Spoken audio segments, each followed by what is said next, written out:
Good morning. Good morning, everyone. Morning. Good morning. Good morning, everyone.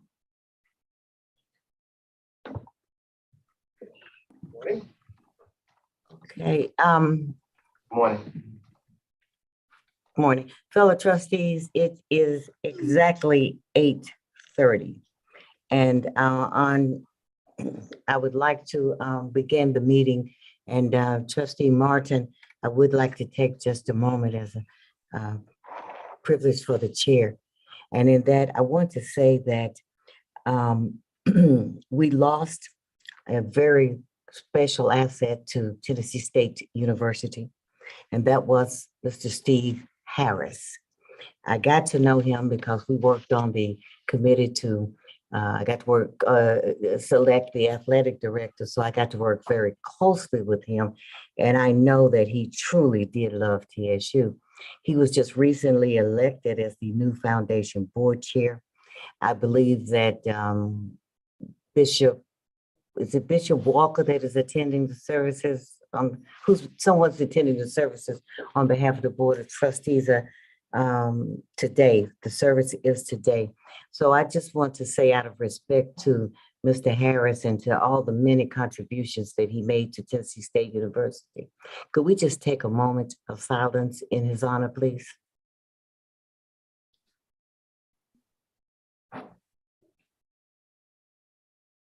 Thank you. Thank you. Thank you. Chairman Cole, may I have a moment, please? Please, ma'am. I want to just thank you, Madam Chair, and we joined the Tennessee State University family, joins Chairman Cole and the Board of Trustees, the family and friends, in expressing our sympathy and our love for Steve Harris, our newly elected foundation chair. And we commend the Vice Chair, Valerie Love, for representing all of us today at his service in Memphis. So thank you for allowing us to celebrate him in this moment. Thank you. We'll turn back over to Trustee Martin, if nothing else. Trustee Martin, thank you for allowing us that privilege, but I just felt we had to say something on behalf of the Board of Trustees, Tennessee State University. Thank you, ma'am. Thank you, Chair Cole, and we appreciate that. Good morning, everyone. The March 17th, 2022 Academic Affairs and Student Affairs Committee is now called to order. Before we get started, we need to make certain findings on the record regarding the necessity for conducting this meeting by electronic participation without a physical quorum present due to the coronavirus pandemic. In accordance with the Tennessee Code annotated section 8-44-108B2, as the chair of the Academic Affairs and Student Affairs Committee, I offer the following facts and circumstances in support of the findings of necessity for the Academic Affairs and Student Affairs Committee to conduct the March 17th, 2022 meeting without a physical quorum present.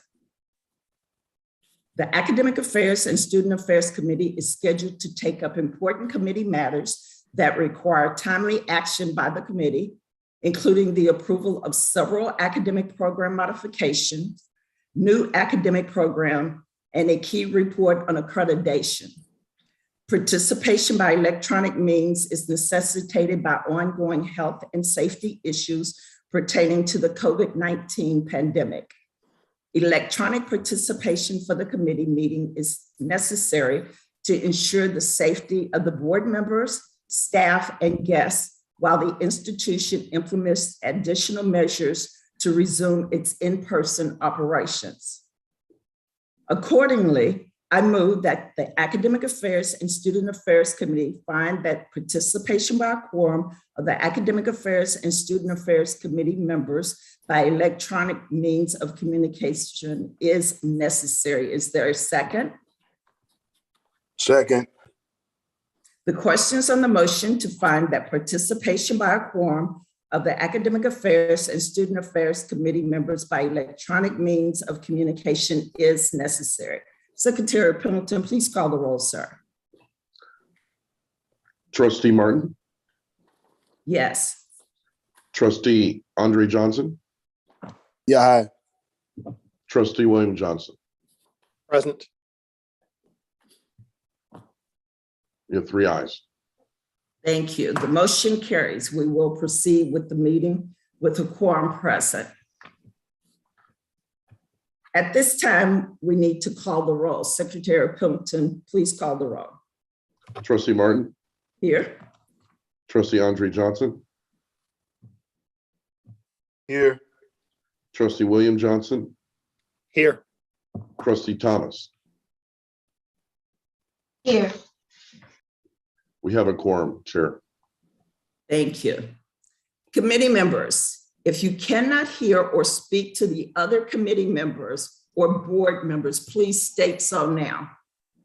For each committee member participating electronically, please identify any individuals who are present in the location from which you are participating. The next item on the agenda is the approval of the November 18th, 2021 Academic Affairs and Student Affairs Committee meeting minutes. The Academic Affairs and Student Affairs Committee November 18th, 2021 meeting minutes are included for your review in board materials for the March 17th, 2022 board meeting. I move for the Academic Affairs and Student Affairs Committee to recommend to the full board the approval of the November 18th, 2021 Academic Affairs and Student Affairs Committee meeting minutes as contained in board materials for the March 17th, 2022 board meeting. Is there a second? Second. Any discussion? The questions on the motion to recommend to the full board the approval of the November 18th, 2021 Academic Affairs and Student Affairs Committee meeting minutes as contained in your board materials for the March 17th, 2022 board meeting. Secretary Pendleton, please call the roll. Trustee Martin, Aye. Trustee Andre Johnson, Aye. Trustee William Johnson. Aye. 3 ayes. Thank you. The motion is approved. The next item on the agenda is the approval of a new academic program, a graduate certificate in biotechnology.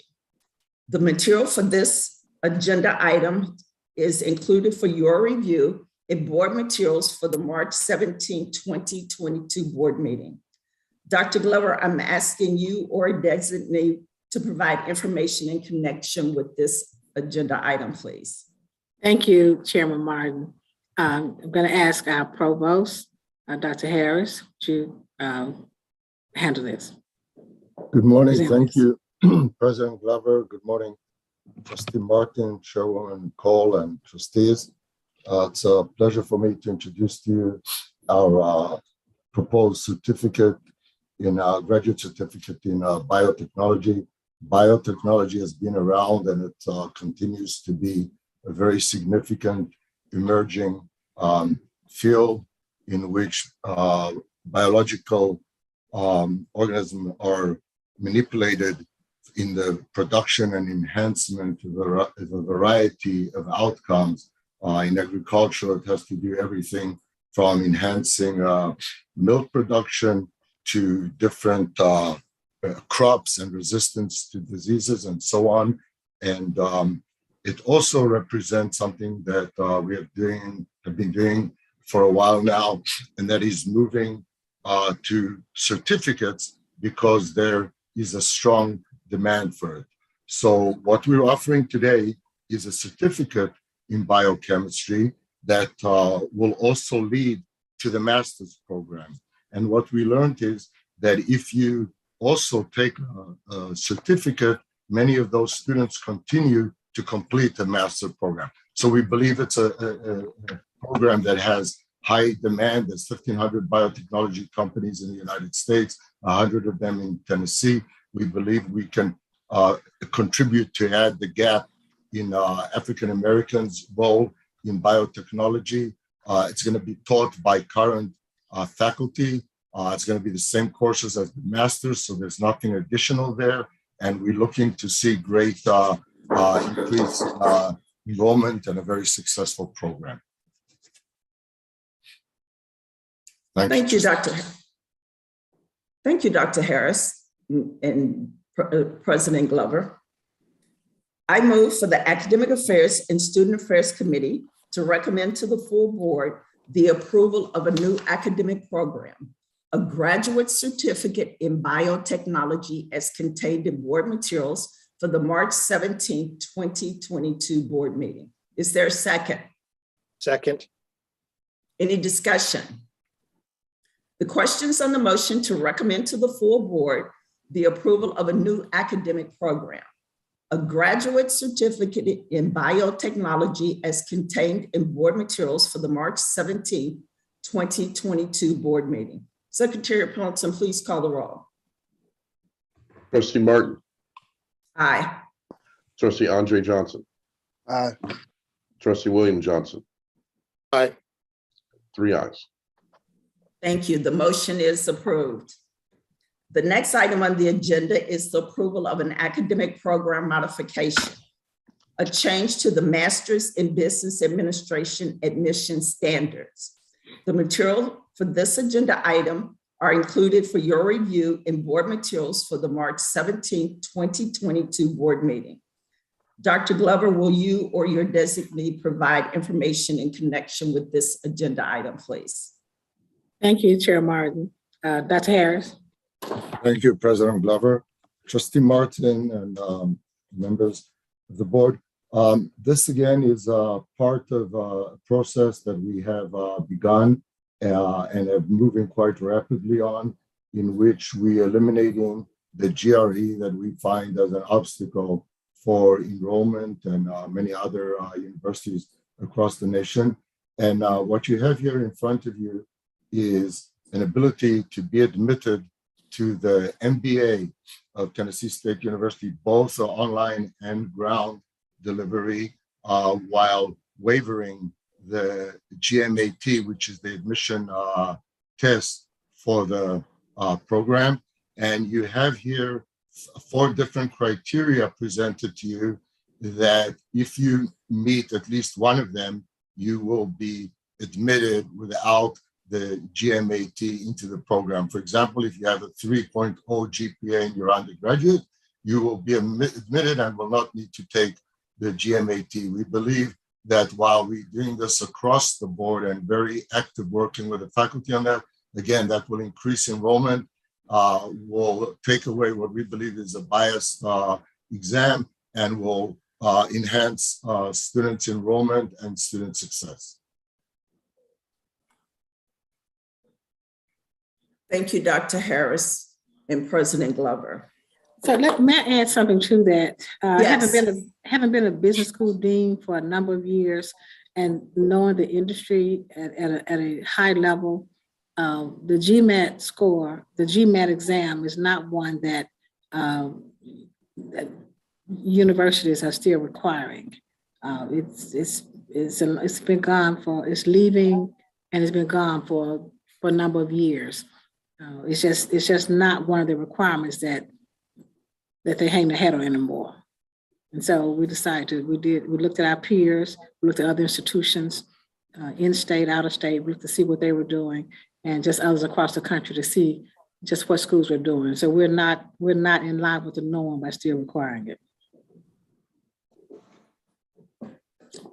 Thank you, President Glover.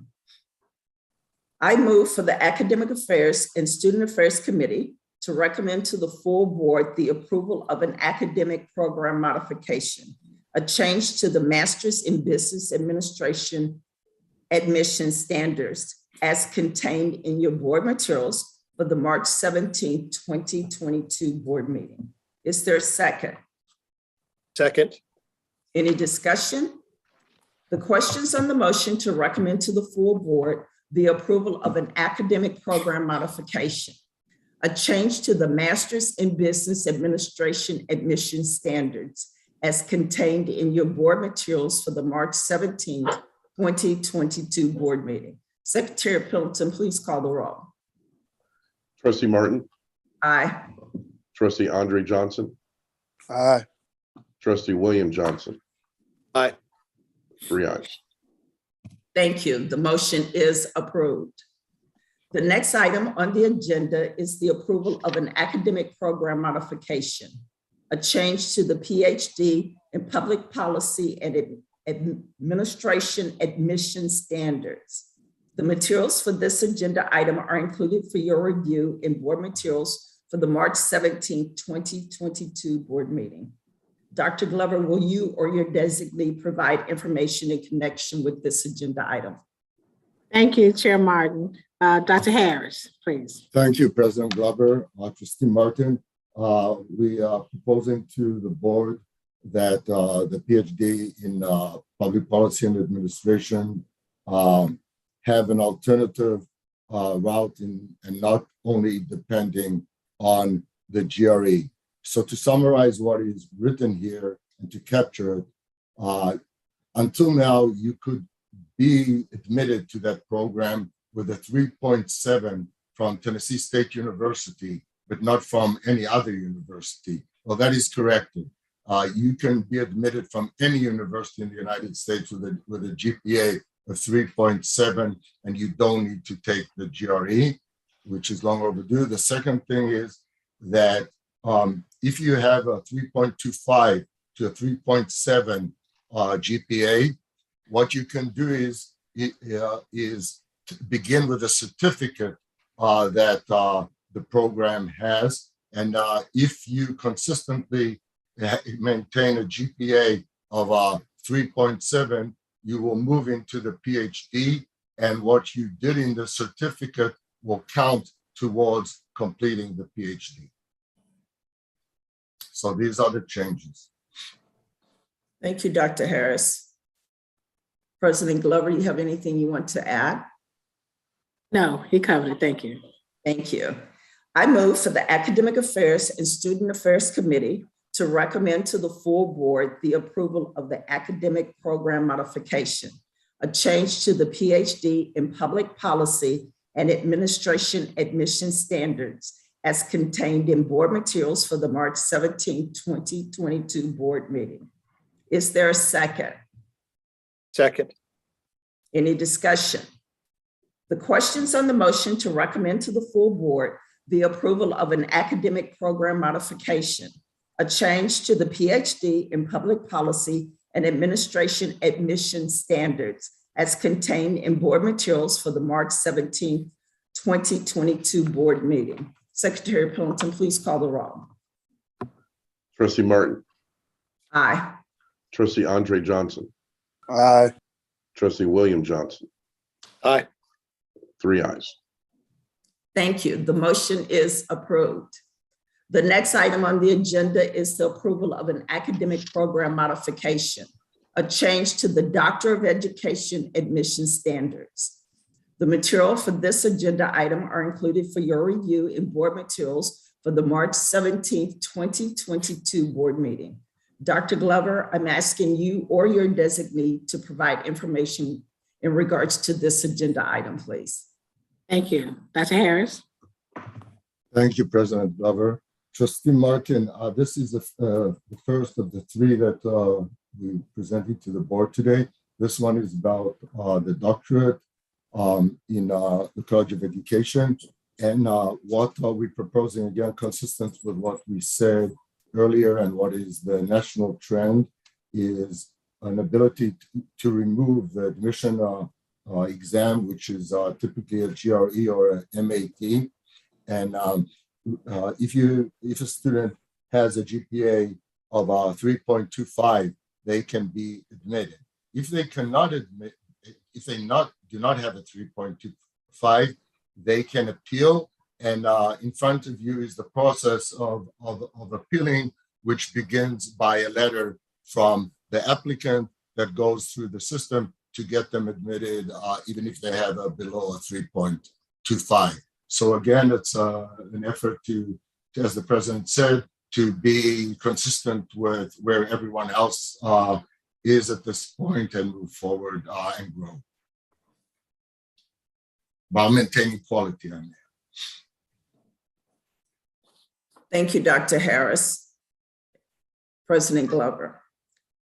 I move for the Academic Affairs and Student Affairs Committee to recommend to the full board the approval of an academic program modification, a change to the Doctor of Education admission standards as contained in board materials for the March 17, 2022 board meeting.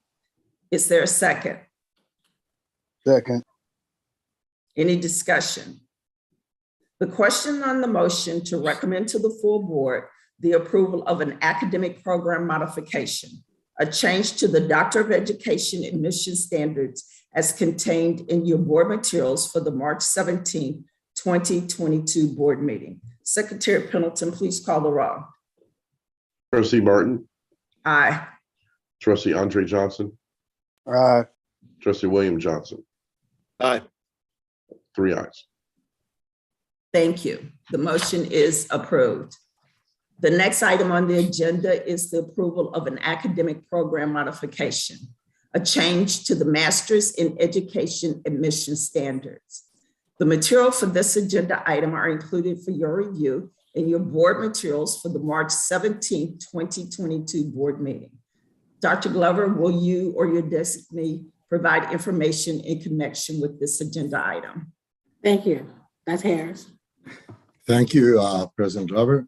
Trustee Martin, as we discussed earlier, same reasoning here. I also want to take this opportunity to share with you, Trustee Martin, and the board members. This is all done with this proposal come forward after hard work in the colleges and with us in academic affairs, involving the faculty and the administration and in the college itself, in the department, and so on. So these programs come after they have faculty approval and consent and the college and working with academic affairs. In summary here again, we propose for the Masters of Education to remove the GRE or the MAT test requirement. What will be left would be that in order to be admitted, student will need a GPA of 2.75. If not, there's an alternative way of going about it by appealing. And where the licensure program admissions, the GPA will be 3.25.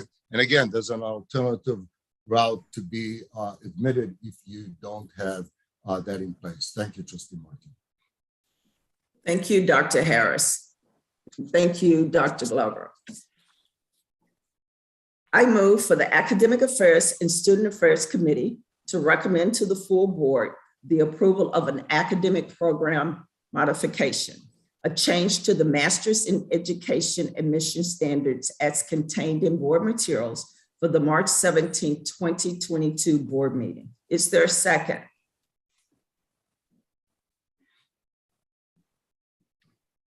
Second. Any discussion?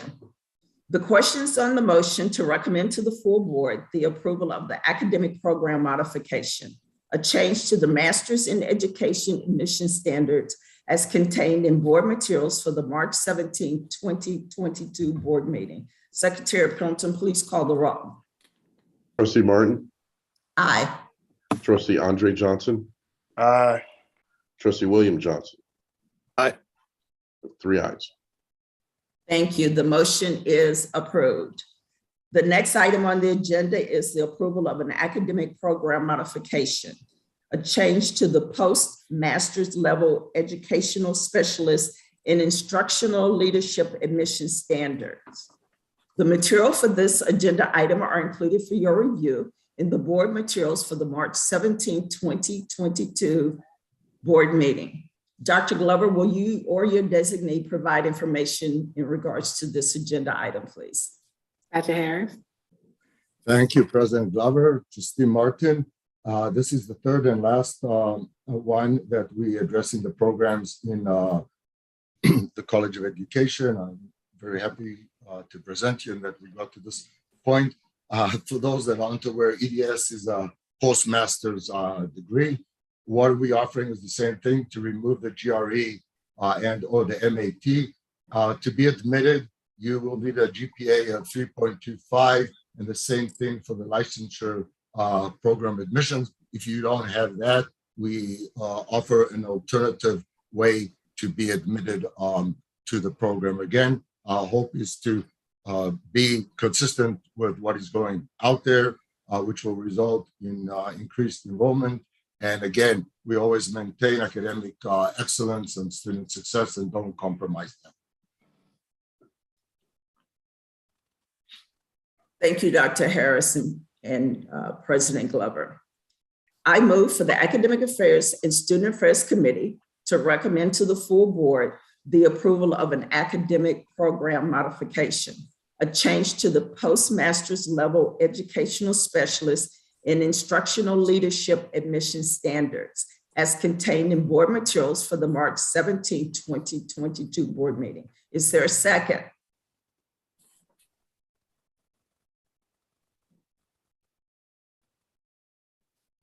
Is there a second?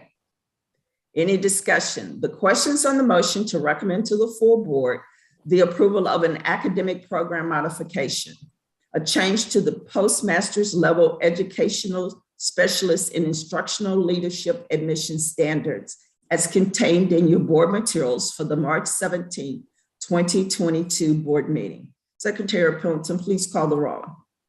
Trustee Martin, Aye. trustee Andre Johnson, Aye. trustee William Johnson. Aye. With 3 ayes. Thank you. The motion is approved. The next item on the agenda is approval of a new mode of delivery of an academic program, the Bachelor in Business Administration. The materials for this agenda item are included for your review in board materials for the March 17, 2022 board meeting. Dr. Glover, will you or your designee provide information regarding this agenda item, please? Thank you. Dr. Harris? Thank you, President Glover, Trustee Martin. We come in front of you and asking to deliver the bachelor's in business administration online. A lot of what we're doing is, of course, at the time that COVID broke out, we were allowed under temporary permission to do so. And now we're making sure that we bring it in front of the board that we can continue to do it, hopefully in the future without COVID. So it's in order to allow us to offer the program on ground and online. Thank you, Trustee Martin. Thank you, Dr. Harris. Thank you, President Glover. I move for the Academic Affairs and Student Affairs Committee to recommend to the full board the approval of a new mode of delivery of an academic program, the Bachelor in Business Administration as contained in board materials for the March 17, 2022 board meeting. Is there a second? Second. Any discussion? The question is on the motion to recommend to the full board the approval of a new mode of delivery for an academic program, the Bachelor's in Business Administration as contained in your board materials for the March 17, 2022 board meeting. Secretary Pendleton, please call the roll. Trustee Martin, Aye. trustee Andre Johnson, Aye. trustee William Johnson. Aye. 3 ayes. Thank you. The motion is approved. The next item on the agenda is the approval of a program offering at the Avon Williams campus location, a Master in Business Administration.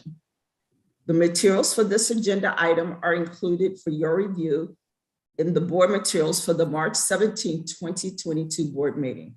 Dr. Glover, will you or your designee provide information in connection with this agenda item, please? Thank you. Dr. Harris? Thank you, President Glover, Trustee Martin. What you have in front of you is what happened was when we went through the SACS accreditation and the SACS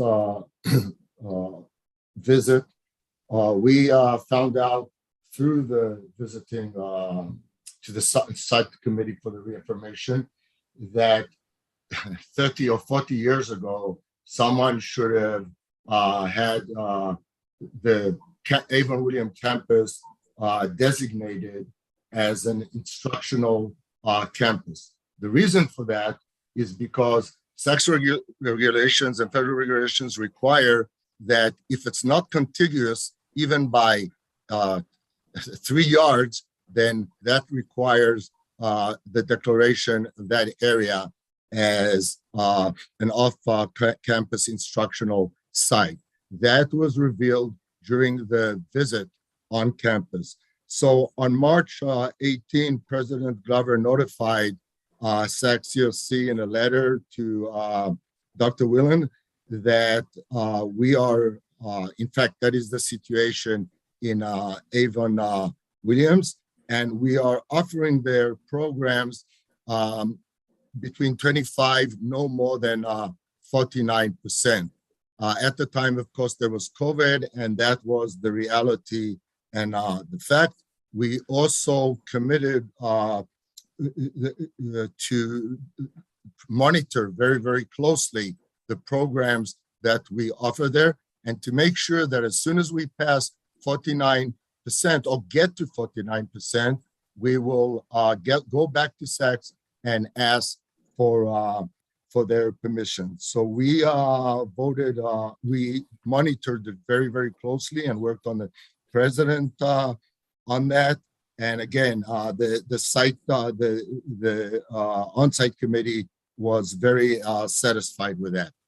And we now in reaching a point where we want to get SACS approval to offer the MBA with more than 50% on Avon Williams. Now, the fact is that after the board approval, when we send it into SACS COC and they accept it, we could actually offer there any program that we want with more than 50%. So we're at the point that we're asking the board's approval to allow us to teach the MBA, and the president will notify SACS COC after your approval that in fact we've reached that point, and by that we have completed addressing again what should have been addressed probably 40, 30 years ago.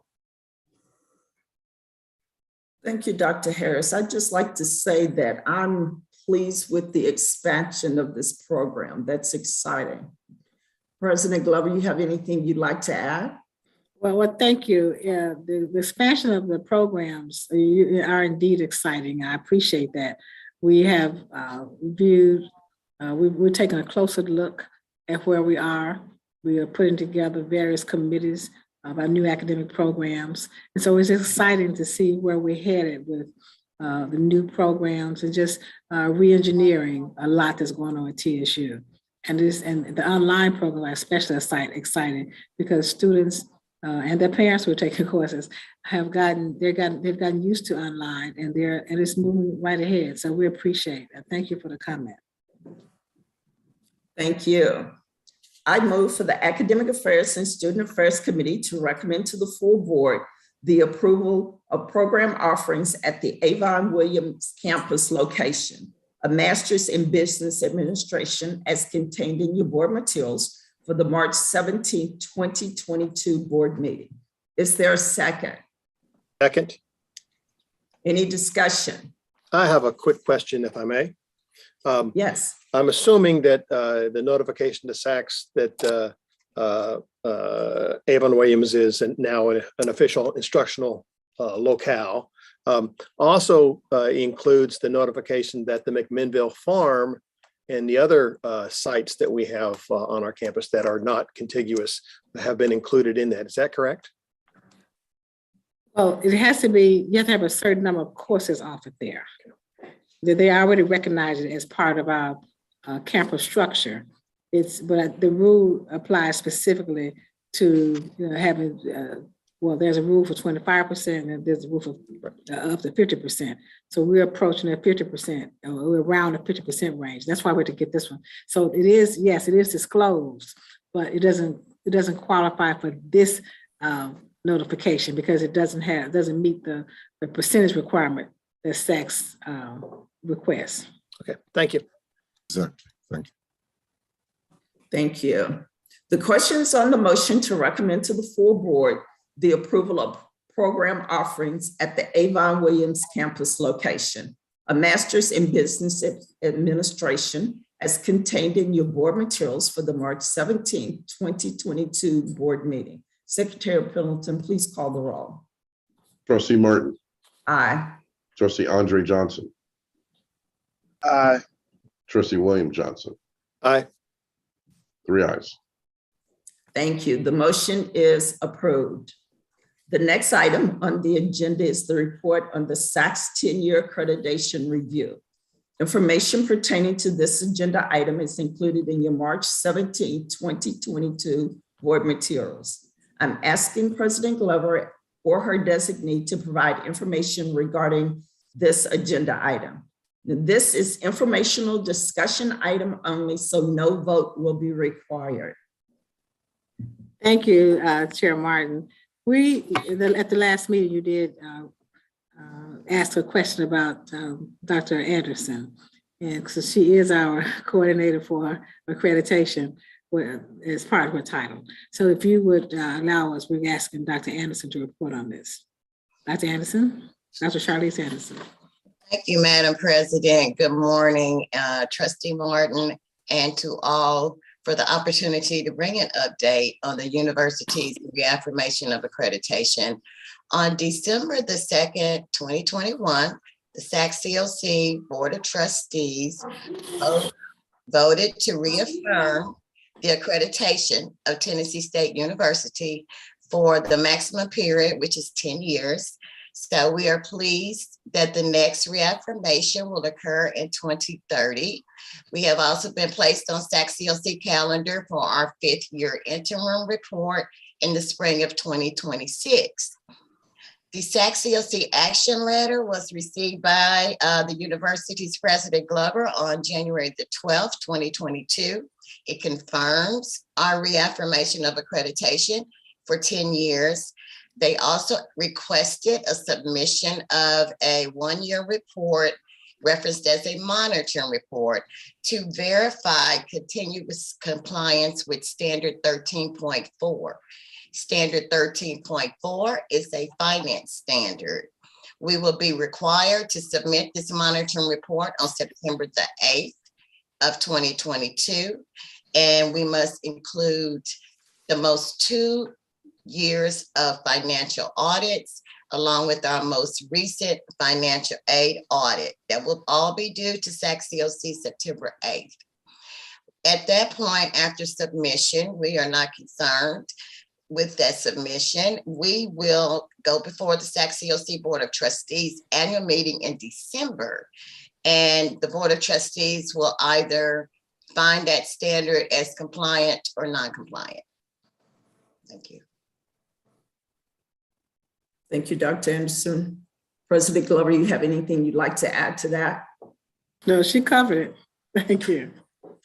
Well, that's good news. I know we've been working on the SACS accreditation review for a while, so I appreciate all the hard work that's gone into that, Dr. Anderson and Dr. Harris and President Glover. Thank you for all your hard work. Thank you, Trustee Martin. The next item on the agenda is the Academic Affairs Report. Information regarding this Academic Affairs and Student Affairs agenda item is included in your March 17, 2022 board materials. Again, President Glover, I'm asking you to provide information regarding this agenda item. And again, this is informational discussion only, so no vote will be required. Thank you. So I'm asking Dr. Harris to just continue to give us an update. Thank you, President Glover, Trustee Martin, board members. A few things to share with you. They listed out here. I won't go in detail through all of them, but a few highlights. One is the Quality Enhancement Program, which is Candace or QEP. As you remember, that was part of our reaffirmation approval, and we are working very, very hard to move forward and implement it. Just a short reminder, it has to do with advising and particularly preparing students for jobs when they leave campus. The work with them begins early on. So a lot of work has went into this. We're also working with a consultant company and with EAB. We had 17 individuals who participated in a variety of workshops across the campus. We believe we're doing really good progress, and we will be able to report to SACS when the time comes that our EQP program is not only a good one, as they said, but it's also being implemented in an innovative manner that we all believe will have a significant impact on our students, both in terms of advising and in terms of preparedness for the job market as soon as they graduate, so they can earn a real good income. So that's where that one is, the QEP. A few other quick updates. As you could see, Gate to 8, I won't get into details, but our administrative assistants are key core in what we do here on campus. And we have developed a program to address their needs and bring them in and talk to them and hear to them from them and do professional development there.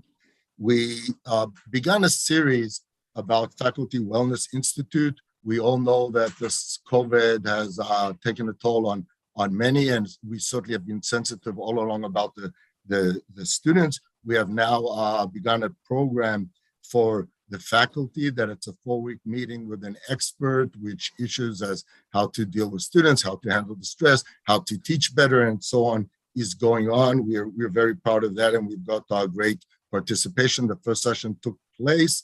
The next one is coming up, and the registration is excellent. Next, I'll move on to highlight what's under the title Annual Health Checks, consistent with what the President said earlier. We have done now our second one, and what it is, we're using tools to analyze each and every department by program in order to be more and more analytical and to have decision driven by data. So we have now at a point where we have got very, very specific data in terms of productivity, students' graduation, what's going on in each program, in each department. We are working with the department chairs and the deans. And in fact, each chair, we taught them to do the annual health check, and they actually presented it with ideas of how they're going to address the weaknesses and take advantages of the strengths, and we are involved in that process. A quick note about the new faculty orientation. We reshaped it. The faculty are really ready. Those that went through it, that's the second year we've done it, are very happy with it. We've done a lot of changes. I'll just mention one, and that is to enhance a sense of belonging. We added the history of Tennessee State University, what Tennessee State University stands for and its heritage and where it's going forward. We had an assessment day across campus, which is very, very important, as you all recall. We not stopping pushing on continuous improvement with assessment. Caused us once problems we're not going to let go. And we had 140 stakeholders participating. I could tell you that it was so good, and we had a great speaker that actually we had participants from other universities in Tennessee across the universities who asked to join our assessment day and learn a little bit about that. We have worked very hard to enhance. I'm at the point where I'm going to say a few words about data accessibility. We improved, I think, quite significantly the data that is available, institutional research and data that is available to faculty, that they don't need to every time submit a question. We had a series of presentations across the campus of what data they can access themselves and see and ask, and we're continuing to work on improving data, that data will be accessible to everyone and they won't need to present questions when they have any questions about it, but could actually go in there and see the data for themselves. That is key for us. So that is about those updates. I would also maybe add that the PhD in public in agricultural sciences that you have approved at the last meeting got the approval of THAC and is now presented for approval at SACS COC. And that comes, of course, after a long process that began in the department, the board's approval for submitting a LON, a letter of notification, to THAC, THAC's approval to us that we can continue work on it and do what is needed to submit it. It was then submitted and an external reviewer worked on it. All THAC's questions were answered. And when they were satisfied, we brought it to you for final approval. You approved it. It's been approved by THAC, and now it's on its way to SACS COC. Madam Chairman, I mean, may I ask a question, please? Yes. You mentioned when you were speaking about advising, and I have gotten numerous calls relative to this matter. I have talked with the president about it so I can make sure that I had a good understanding of exactly what was being brought to me. Based on my conversation with the president, it's my understanding that there are two types of advising. But I think what I'm going to focus on is advising as it relates to upper level. I get comments that students can't find advisors. The advisors don't respond to emails. The advisors don't answer phone calls. What causes, it shouldn't be a reason to cause it at all, but how do we get this stopped? How do we fix this? Trustee Cole, sorry, President Dauber. I was just saying, we just had the conversation, Dr. Harris and I had a conversation earlier this week about advising, and we put together some strategies that we thought would work up with upper level advisor. You're right, we do have the first year advisor, which is done in Office of Enrollment Management. It is working pretty well. You're talking about, you said upper level advising? Yes. So we did put some strategies in place. Well, we discussed some strategies. Dr. Harris may want to go into them a little bit more, but we're aware that we're not going to try to deny that's not the case. We're aware that there are some concerns, some calls. I've gotten the same ones as I mentioned to you, but it's not out of control. We have a strategy that will make things work. So Dr. Harris, you can probably go into it. Sure. I could share something, Chairwoman Cole, about what we are doing and have done, as President Glover mentioned. We're working very closely with her on this. A few things besides talking to the advisors and the chairs and the deans, and we, as the President said, agree with your observation. We in Academic Affairs have requested and received from each dean who is the advisor for every program. We also made it very, very clear that they need to be available all the time. Furthermore, we didn't stop at that. We have now asked for a log of every student that they have spoken to, what the issue was, how they resolved it, what took place. Every Monday, they need to submit a report, the deans of each program, what went, the dean of each college of what went on in each program by the advisor, letting us know what is going on.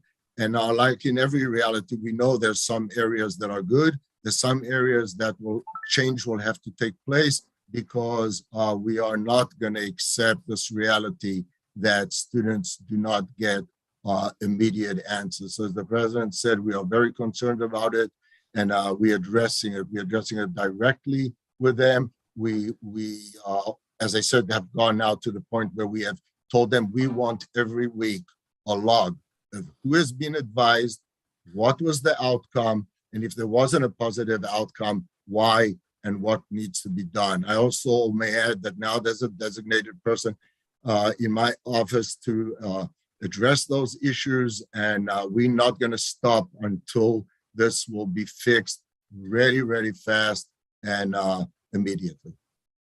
Okay, well, thank you, but I think it's very critical, and I hear you saying you have a person in your office, but I think it's critical that we have follow through on this, that we follow through on it, we make sure that it's being corrected, that it is getting done. I'm glad to hear the procedures that you have put in place. I want to hear that they are working.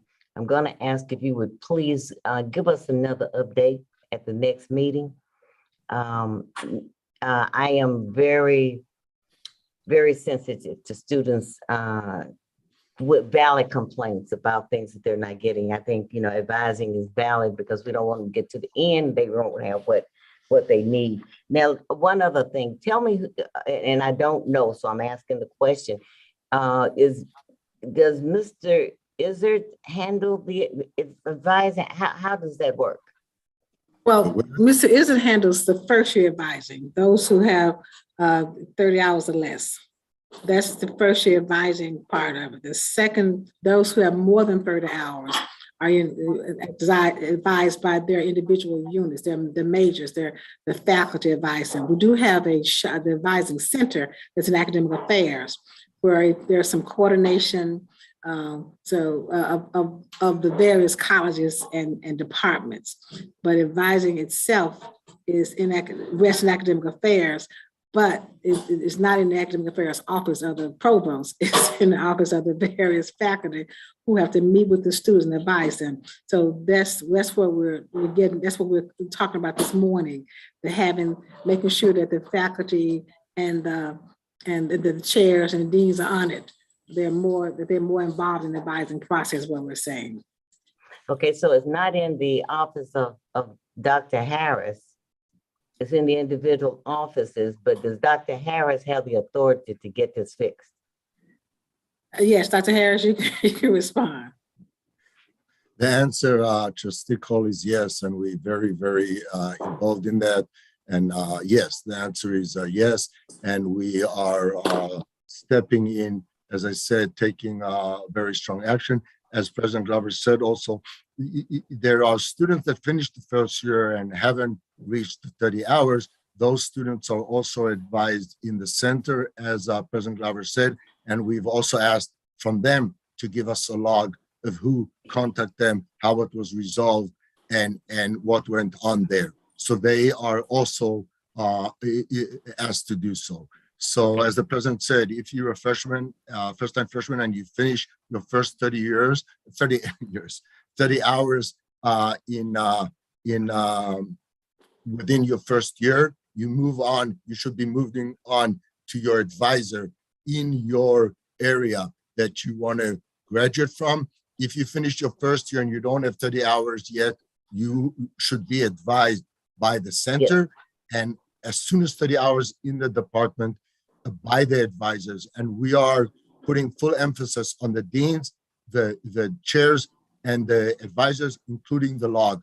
Wherever we will see that it's not responsive, we will take immediate action. We can only agree with you. We consider this at the heart of what we do. Well, yes, sir, Dr. Harris, and I don't want to prolong this, so I'm going to summarize it with that. I hope that we will inspect what we expect, and that we also will take action against anything that we expect that has not been done.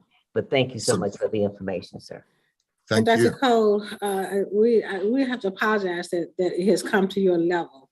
Advising should never be a board issue. It is an issue that should be handled by our executive team.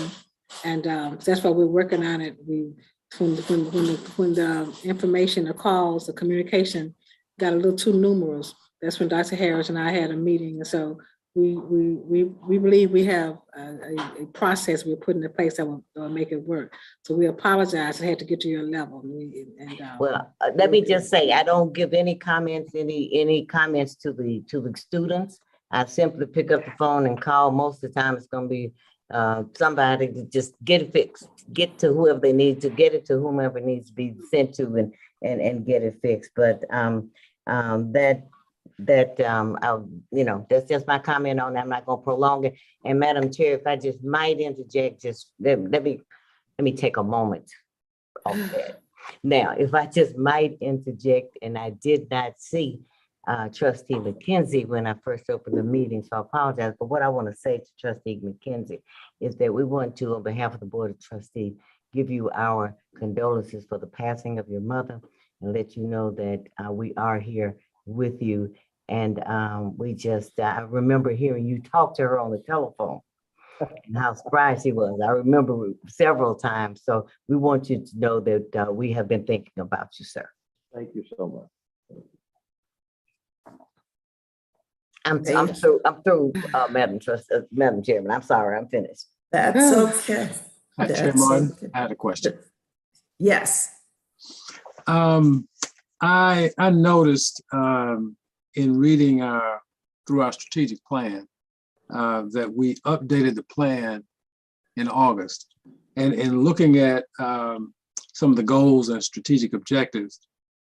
Let me just commend Dr. Glover and Dr. Harris, because some of the enhancements speak to some of the strategic goals and objectives that are outlined in our plan. So that's a good thing. And just sort of a cursory review, I have to admit that it's a cursory review of the update. I was looking at the strategic objectives and metrics, and they look the same from the initial adoption of the plan to the update in August. So if the plan was updated in August, can you speak to some of what those updates are and to give us an idea, please? Indeed, we are following the strategic plan, and I could also say that, for example, no program goes forward without explaining or any changes, how they connected to the strategic plan and how they serve our strategic plan. We are ready we can present an update on it. The strategic plan itself hasn't changed, but what has been done, we following and monitoring the implementation of it and making sure that we are consistent and that we can show that what we are doing is consistent with it. But no changes were made to the plan itself. And so the impact of COVID and the other things we're dealing with have not really changed the metrics in terms of, graduation rates, retention rates, all that. None of those things have changed measurably. Is that what you're saying? I'm saying that yes, we have not changed it, even though we know the challenges that we're facing. We still want to do all we can to meet those goals. And as the president said earlier, we believe we are moving forward with a lot of new things and exciting things, and we don't want to reduce it. So to give us kind of a less of a challenge to meet those earlier goals that were set. We know that and we did it on purpose. The bar is high, but we believe that that's where we should be going. Well, I don't want to belabor, but the graduation rates and retention rates are kind of like a bank's prime interest rate, right? We should know what those are, because it's where our money is. So to speak. And we know them. We could share it with you. Okay. We do it out of iPads that are presented to the federal government, and we know exactly where we are in 4 years and where we are in 6 years. And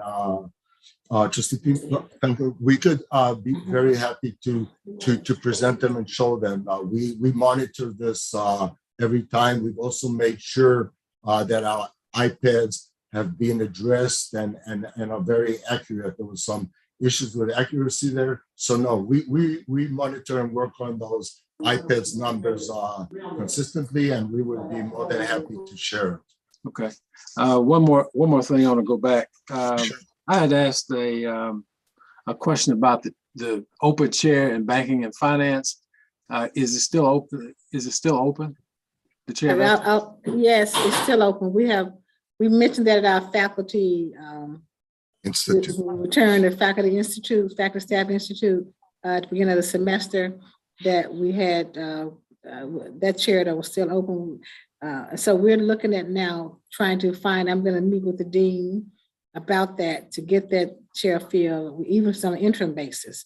It's been open for quite a while, and so we're well aware of how of the optics about it. And so, and we're trying to get other endowed chairs, so we're gonna get that one filled. So yes. All right. Yeah. Trustee McKenzie had mentioned a couple of times about some things going on in the world of finance that seem to be important for us to provide our students with that sort of input. So. Right, because I don't have an answer to why it's not filled. I have not met with the dean yet. Okay. And so Yes. we're gonna go all in on that one. Thank you. And also in response to Trustee McKenzie's question, we saw that in fact we do offer a course in that area that he asked about in business and finance, and we believe that we need to increase in our business and finance in the College of Business, and we need to increase what we offer there. So we have had that conversation. We did follow up and are continuing to, and we'll hopefully have some new classes coming forward and presenting the changes as they're taking place in the world. We are constantly aware that we need to stay current and relevant and competitive, and are doing all we can to do so. We do offer a class, but that is not sufficient enough to where we are now, and we recognize that.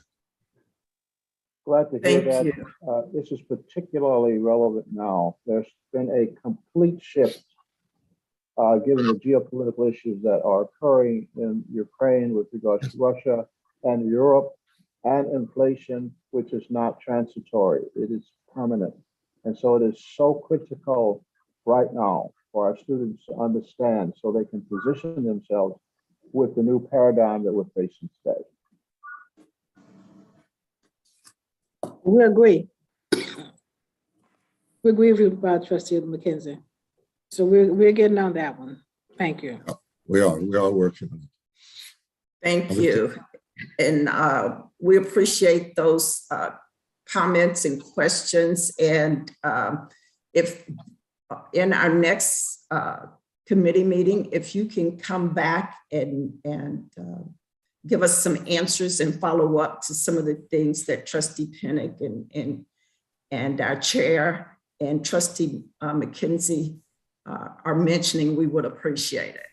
We certainly Absolutely. will. Thank you. Thank you. Thank you. The next item on the agenda is the Student Affairs Report. Information regarding this Academic Affairs and Student Affairs Committee agenda item is included in your March 17th, 2022 board materials.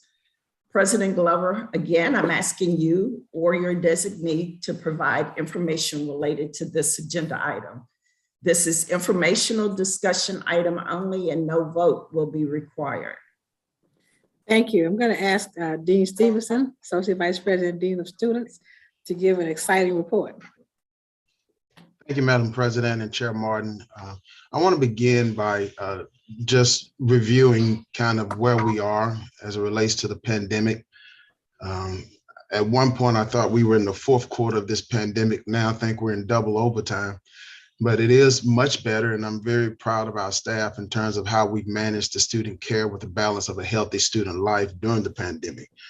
We continue to operate under our strategic plan to monitor and assist students by testing, having an aggressive testing, allowing for vaccination shots, and we continue to have an isolation and quarantine zone as part of our COVID safety plan. All in all, to say that the numbers are extremely good in terms of very low numbers, the transmission rate of COVID on the campus during the spring semester, And again, how we have continued to isolate and quarantine those students who do test positive.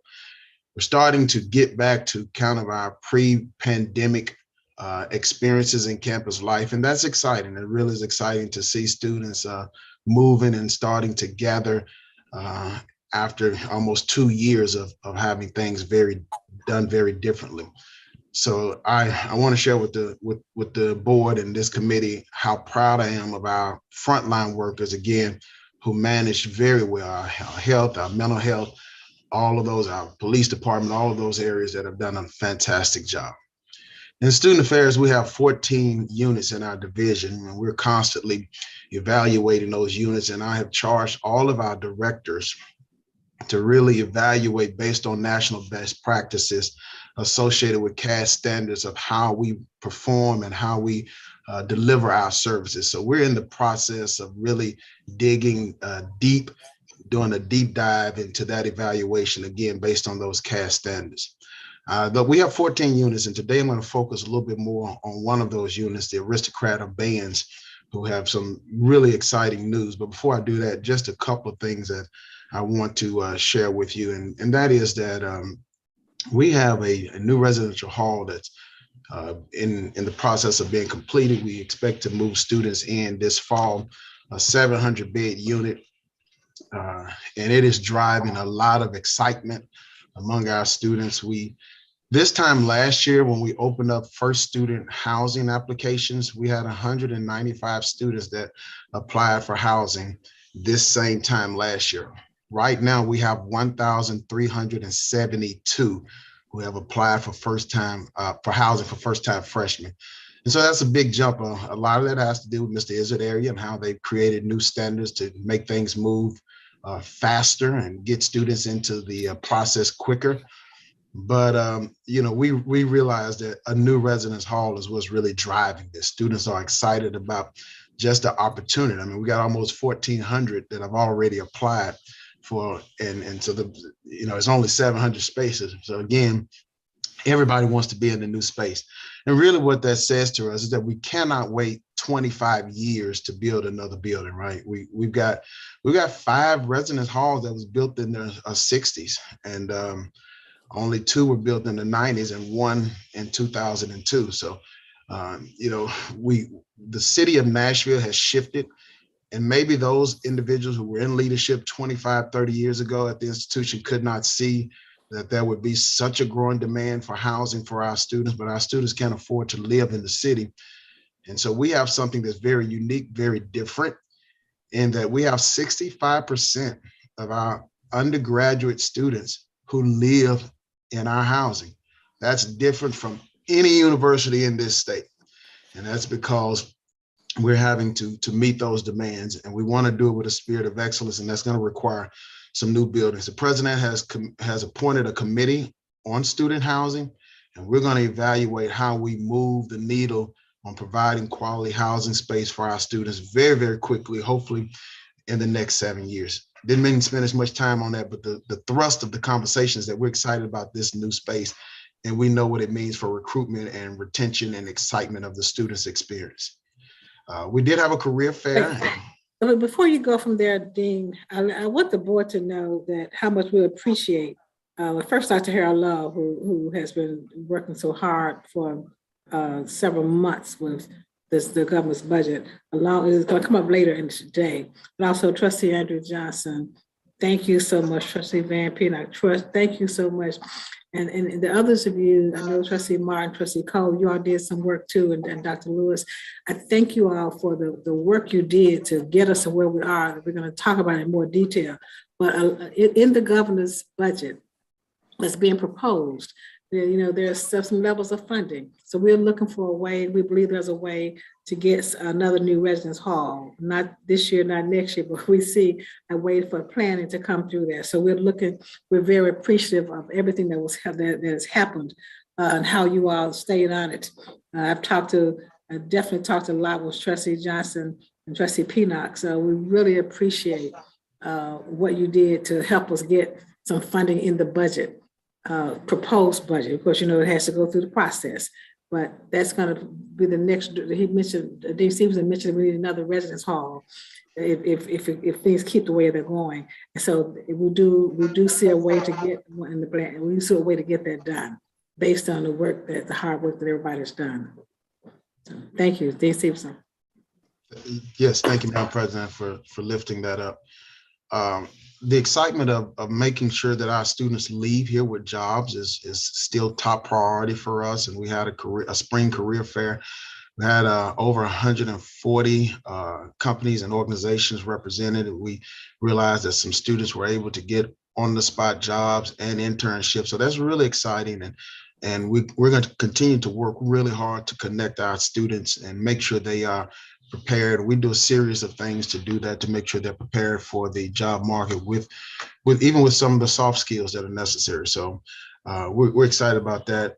As I mentioned earlier, this kind of pre-pandemic atmosphere that's kind of shaking back on campus includes our Greek organizations that are all undergoing intake. 8 of the 9 organizations are undergoing intake right now, and we are looking forward to in-person presentations, which hasn't been happening on our campus in 2.5 years.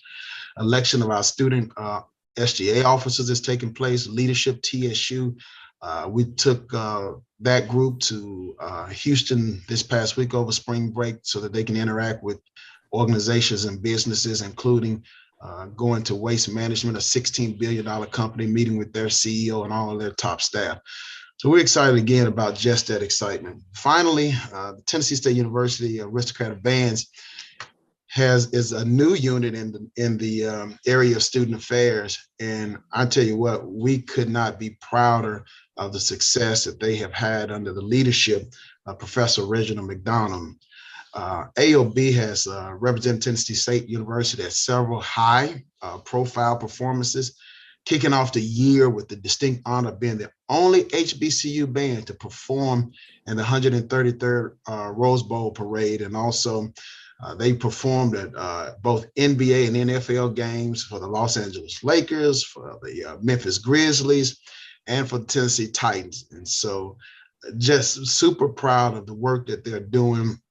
They now have 2 of the band organizations that are back on campus, the Zeta Phi chapter, Kappa Kappa Psi, and the Zeta Phi chapter, Phi Beta Sigma. They have both been recharted on the campus. When we came back in the fall, TSU band had 283 fully vaccinated members. They were tested weekly. They've done an amazing job. And when you see those band members and see that band staff, just tell them we appreciate how they continue to lift the banner of excellence at Tennessee State University. During the pandemic, we did some innovative things on campus, including an initiative to increase student voter participation.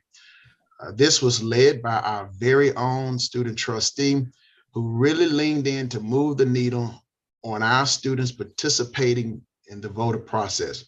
I'd like to yield the rest of my time to Trustee Tierra to talk about the success of that Voters to the Polls initiative. And before she talks, I want to throw in that our student trustee, Ms. Tierra Thomas, is a member of that great band, the best band in Atlanta, Aristocratic Bands, and she performed so well out in Pasadena. In fact, while they were performing, we were in the stands with Kelly Sharp. We were just moving around and dancing. So the person next to us said, "I can tell you must be the choreographer." And so I was too embarrassed to say, "No, I'm the proudest president." So I just said, "I just love to see them perform." So they were just fantastic. And Tierra was she was just great. Tierra. Thank you, Dr. Glover. Before I get to my report, I just want to say that on behalf of the Aristocratic Bands and the students that work with me in the band, we're very appreciative of the university and all of those who helped us get to that point. We had an amazing time on and off the parade route in California. That was my first time in California. So I really emphasize, growing our band program because it gives you those once in a lifetime opportunities. And the band is the #1 reason initially why I attended Tennessee State University. So I'm very, very excited to see how far it has come in 4 years with my participation in the band. So I also want to say thank you, Dean Stevenson, for giving me the rest of your time to complete your report. On page 167 of your board materials, you have a chart there, and you will be looking at the National Study of Learning, Voting, and Engagement. This study is conducted every 2 years on institutions and colleges to measure their climate and their political participation at each institution. When I was first appointed to the student trustee position, TSU had an active voting rate at 31%. That I made sure that everyone in student affairs knew that needed to be raised and needed to be fixed. I was very passionate and intentional about trying to double this number by the end of my student trustee term. It didn't happen my first year, so I'm very grateful for a second year to be able to continue to work at this. And I'm excited to announce that from 2018 to 2020, our voting rate has increased to roughly 59% from 31%, which is extreme achievement for our university. While I am excited about where we are with the 59%, I'm even more excited about how we actually got here.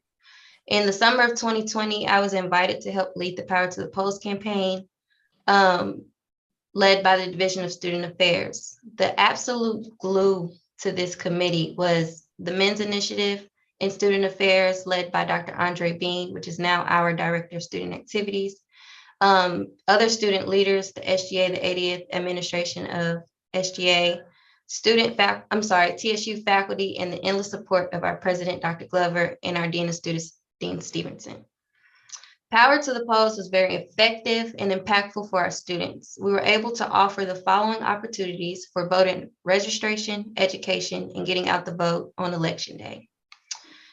We hosted Instagram Live series weekly called Tigers Talk Politics as an orientation to the voting process. We had 3 absentee ballot workshops for our resident halls, aristocratic bands, and football team. We had an absentee ballot party that encouraged students to complete their absentee ballots on site on the courtyard, and they received free teas from Starbucks on campus for doing so. We also had a big, very exciting, very successful voting rally, which welcomed the Secretary of State, Trey Hargett, Public Defender, TSU alum, Martisha Johnson, the Nashville Election Commission, food trucks, and many more. This event successfully registered 150 students. If I'm not wrong, this was one of the first events that we were able to host safely at the height of the pandemic. Additionally, the aristocratic bands, basketball team, and football team were 100% registered to vote. And in that, each group were able to challenge other universities, other bands, and other teams to do the same. So we tried to kind of make it an HBCU collective community. We're very proud of this work, but we are also focused on continuing this work. Recently, we hosted the TSU Civic Summit, where students were able to come and learn and understand data such as this study, strategize how to continue to mobilize the community, the campus community, and fully understand the voting process laws and rules that go along with Tennessee and absentee voting. This event welcomed Representative Harold Luck Jr., Senator London Lamar, Nashville trustee Erica Gilmore, and Ms. Robinson from the Secretary of State office. We are also working and continue to add an educational module to the University 1000 course curriculum. And TSU was the top university in the HBCU vote competition. And with this work, we will continue to be at the top. Thank you. And that concludes my report on TSU voting and political participation. Thank you, Madam Chair. That concludes the Student Affairs report. And please pay attention to those numbers of students who voted from 2000, and the next year it was 3,900. So very impactful to see our students participating in the political process. Thank you. Thank you, Dean Stevenson. Excellent report. Trustee Thomas, your work was noticed.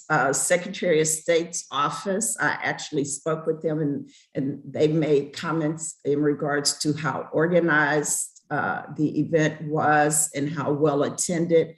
Know that a lot of hard work went into that. So we appreciate everything that you've done. Thank you. Thank you. Does anyone else have any comments or questions? If there is not any additional business, seeing none, is there a motion to adjourn this meeting? So moved. Any discussion? Hearing none, the questions on the motion to adjourn the meeting. Secretary Pendleton, please call the roll. Trustee Martin, Aye. trustee Andre Johnson,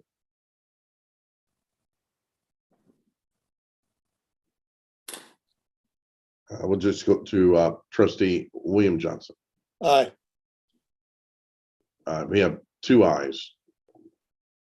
Okay, thank you. The motion is approved and we are adjourned. Thank you. So we're gonna go right into the next report.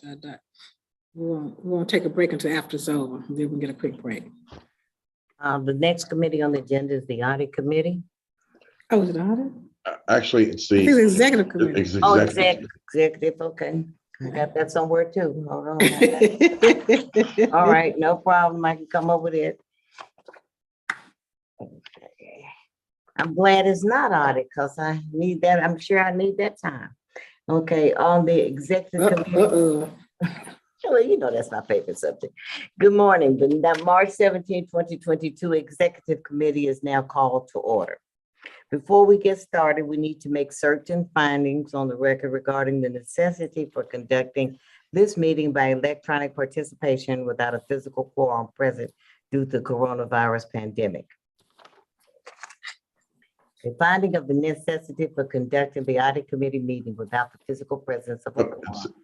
It's the executive committee. Yeah, I'm on that audit, I tell you. Okay. Finding of necessity for conducting the executive committee meeting without the physical presence of a quorum. In accordance with Tennessee Code annotated section 844-108B2, as chair of the executive committee, I offer the following facts and circumstances in support of finding of necessity for the executive committee to conduct the March 17, 2022 meeting without the physical presence of a quorum. The executive committee is scheduled to take up important matters that require timely action by the committee, including a report on president's annual performance review process and a report by the board secretary. Participation by electronic means is necessitated by ongoing health and safety issues pertaining to the COVID-19 pandemic. Accordingly, I move that the executive committee find that participation by a quorum of the executive committee members by electronic means of communication is necessary. Is there a second? Second. The question is on the motion to find that participation by the quorum of the executive committee members by electronic means of communication is necessary. Secretary Pendleton, please call the roll. Trustee Cole, Aye. trustee Martin, Aye. trustee Lewis,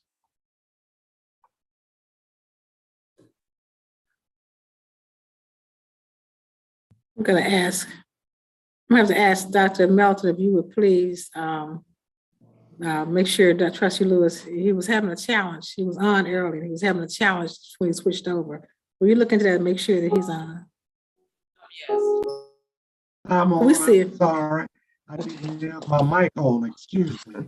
Good enough, thank you. I'm not used to talking with a mic. We have, and Dr. Walker's not going to be here. So we have 3 ayes. We have a quorum. Okay, the motion carries. We will proceed with the meeting with a quorum present. Good morning. The March 17th, 2022 Executive Committee is now called to order. Before we get started, oh, and I'll finish that. I'm sorry. At this, thank you. Okay. Committee members, if you cannot hear or speak to the other committee members or board members, please state so now. For each committee member participating electronically, please identify any individuals who are present in the location from which you are participating. The next item on the agenda is approval of the November 18th, 2021 Executive Committee meeting minutes. The minutes for the Executive Committee November 18th, 2021 meeting are included for your review in the board. Actually, Chair Cole, we first need to call the roll on this. I'm sorry. Did I miss that? Okay. At this time, we need to call the roll. Secretary Pendleton, please call the roll. Trustee Cole, Aye. Trustee Martin, Here. Trustee Lewis, Please. you're muted, Yes, Trustee still Lewis. following. Sorry about that. I'm here. Okay. Okay. I'll We leave it have unmuted. we have a quorum, Chair Cole. Okay. All right, so now we can continue. Trustee Lewis is gonna turn on his microphone and I'm gonna get on the right page on this executive committee page here. All right, now Thank can we you very move- much. I appreciate you. Thank you. I'm sorry, I may have missed that. Did you ask about the physical presence? No, I said we can, you call the roll, so I'm saying now we can move on. Okay, yeah, okay. I will read again though. Committee members, if you cannot hear or speak to the other committee members or board members, please state so now. For each committee member participating electronically, please identify individuals who are present in the location for which you are participating. The next item on agenda is approval of November 18, 2021 Executive Committee meeting minutes. The minutes of the Executive Committee November 18, 2021 meeting are included for your review in the board material for the March 17, 2022 board meeting. I move for the Executive Committee to recommend to the full board the approval of November 18th Executive Committee meeting minutes as contained in the board materials for the March 17, 2022 board meeting. Is there a second? Second. Any discussion? The question is on the motion to recommend to the full board the approval of the November 18, 2021 Executive Committee meeting minutes as contained in the board materials for the March 17, 2022 board meeting. Secretary Pendleton, please call the roll.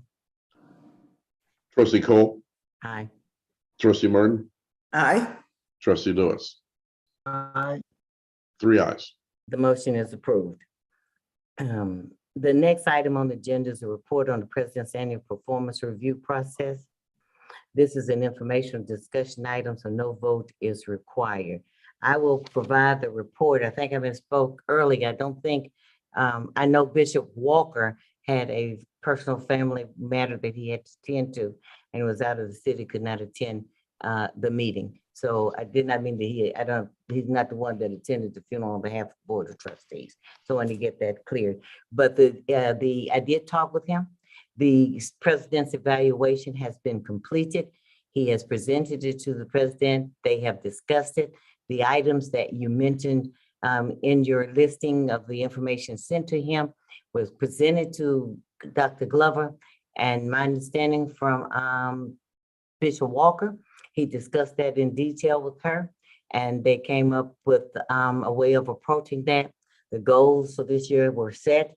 I've already been said, and we should already be working on those. I'm not going to go into any further detail on the report. In due respect to Bishop Walker, I would like to have him actually present the details of his report, but I would like to go on record stating that the evaluation for Dr. Glover has been completed by Bishop Walker in a timely manner. Okay. Okay. President's report. Okay. All right. Are there any comments? Questions? The next item on the agenda is the Secretary's report. Secretary. Okay. Pendleton. Thank you, Chair Cole. Just a few items. I know we're actually running pretty close to our time. Just wanted to mention a few things dealing with our legislative matters. TSU had a success day on the Hill. Dr. Glover may get into it a little bit more. We believe the day was a success. It constituted representatives from all 7 HBCUs that were present. The day focused on the importance of HBCUs and how state departments can better collaborate with the universities. There were also a panel discussion involving our partnership with Department of Intellectual Development Disabilities, which highlighted how TSU has taken advantage of state opportunities to assist our students and community. And that being also part of a grant that Anita Magaha, who's our director of disability resources, has been able to obtain and implement. Wanted to just bring your attention to a few legislative items that are currently the General Assembly is going through the legislative session. We're anticipating that the session's probably going to go through the mid part of April. And Dr. Glover is going to be speaking later about the proposed governor's proposed budget and what that means for TSU. I just wanted to point out a couple of items that are on our radar screen with respect to legislation. One involves this legislation that would prohibit public institutions of higher education from taking certain actions with regard to what we call divisive concepts and the ideologies or political viewpoints of students and employees. There is, I guess, a view of some that some universities, and this is national, this is not just in Tennessee, that maybe certain viewpoints or political views are being under attack or being punished, and this seeks to provide protections associated with that. It also would require institutions to conduct a survey of its students and employees to assess the campus climate with regard to diversity of thought and the folks' comfort level in speaking freely on campus, and it publish the results on the institution's website. We don't see this as being an issue. I believe that free speech is honored at Tennessee State University, and that folks are free to speak out and carry out their courses as well. And so we don't see that necessarily as being an issue. There's also one that deals with a piece of legislation requiring TX to submit a report to the governor and speakers of the Senate and the House on issues of food insecurity among students at public institutions of higher education. This is something that's been on the General Assembly's radar for a while, especially during the COVID period, but even before then, about whether or not where our students stand on our campuses regarding food and sometimes even homelessness, which I think was more exacerbated during the time frame with respect to COVID.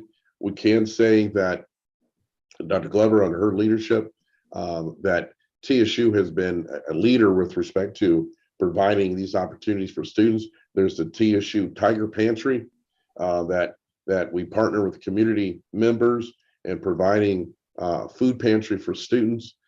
We have different partners, including Kroger and others, that contribute to the pantry.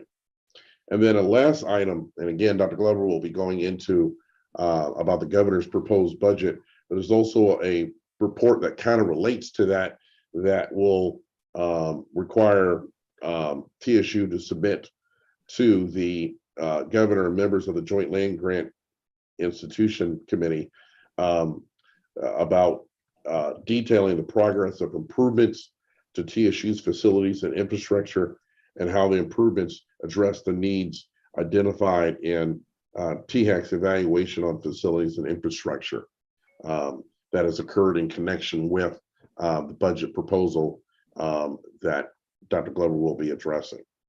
So we're keeping our eyes on those and monitoring those pieces.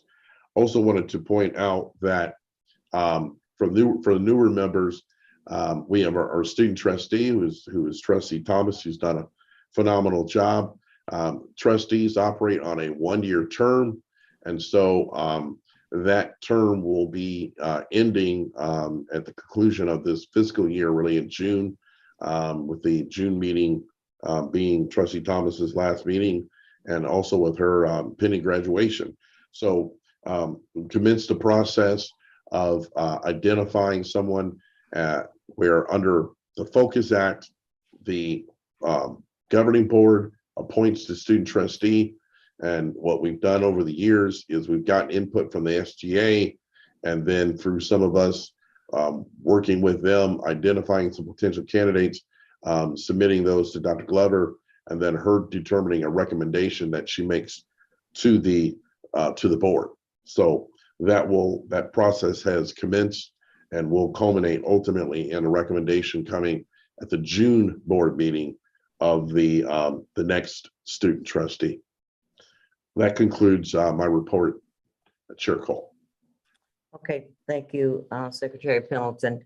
At this point, I'd just like to say I want to commend Dr. Glover on her continued national presence. We're so very pleased to see you out there on the national stage. But at this time, Dr. Glover, do you have any comments that you would like to make? No, thank you. Okay, all right then. Is there any? Is there I any? believe Trustee Thomas. I'm sorry, I didn't see. Yes, ma'am. Attorney Pendleton, do you mind answering a few questions about House Bill 2670? Sure. Do you think that this will have any impact in court as far as First Amendment rights? Do you see that potentially going to that stage? No. In fact, I mean, I think what the aim of the legislation is to seek to try to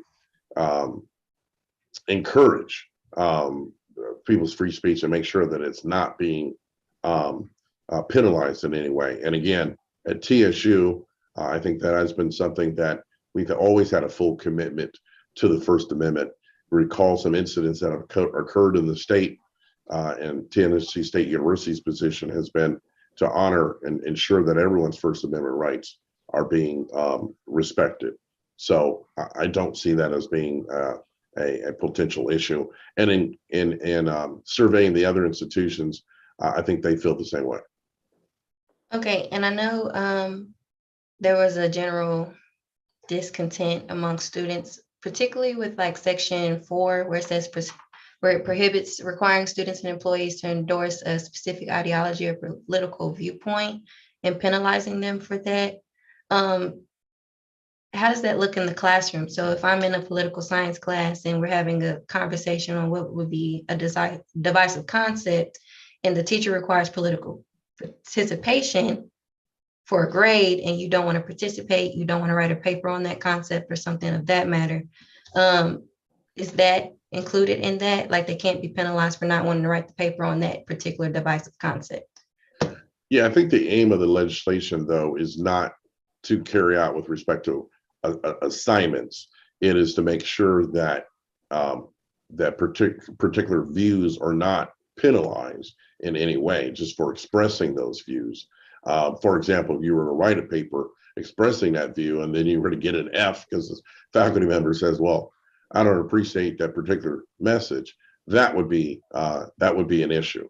But again, I think most institutions do not see that as having been a problem. But you got to remember, this is also a legislation that is a piece of legislation that's been introduced in several states in this country under the belief that there are things that are going on in institutions across the country that relate to this. Okay, last thing. It also talks about a divisive concept making one group feel inferior or superior to another group, or emphasizing that America has a racist history or is racist country. So would that be hindering our education on how, like our institution as HBCU was founded, being able to tell that message accordingly and accurately, or can we teach it the way it happened? Right. We're viewing that as, again, still allowing us to be able to speak from an academic standpoint. And remember, there's an element of academic freedom regarding how something is expressed. So we don't, and that particular piece of legislation, there are really two competing ones, is not something that has been advanced thus far. It's the other one dealing with the divisive concepts that's advanced, and we don't think that that would hamper that or create that problem. Thank you. That's a very interesting piece of legislation, and thank you, Trustee Thomas, for bringing those questions up. I'm sure that there are some of us on trustees learned something from your questions there. Thank you very much, and thank you for your service that you provide to the Board of Trustees. Dr. Cole, Trustee Thomas is reiterating several of the comments that students are making. They made it to me, they made it to other members of the faculty, they made it to other students, they met with students from other universities. they are not pleased by and large at all with it. And they even talked to me about some further conversations or gatherings or activities, because they're just simply not pleased, especially when they think about what it may lead to. But right now, we're just going to do the best we can to make sure that the academic freedom is respected, and that we don't read more into it than what's there. So, but students are discussing it, and it's not small discussions. They're discussing in large number. Well, we trust and recognize your leadership abilities in handling that. So I'm sure if there's a matter, you will keep us up to date as we go forward, but it is some dynamic piece of legislation. Is there any additional business? Seeing none, is there a motion to adjourn the meeting? Oh, move. Any discussion? Hearing none, the questions on the motion to adjourn the meeting. Secretary Pendleton, please call the roll. Trustee Cole, Aye. trustee Martin, Aye. trustee Lewis. Aye. Motion Three is ayes. approved, we adjourn. Motion's approved and we adjourn.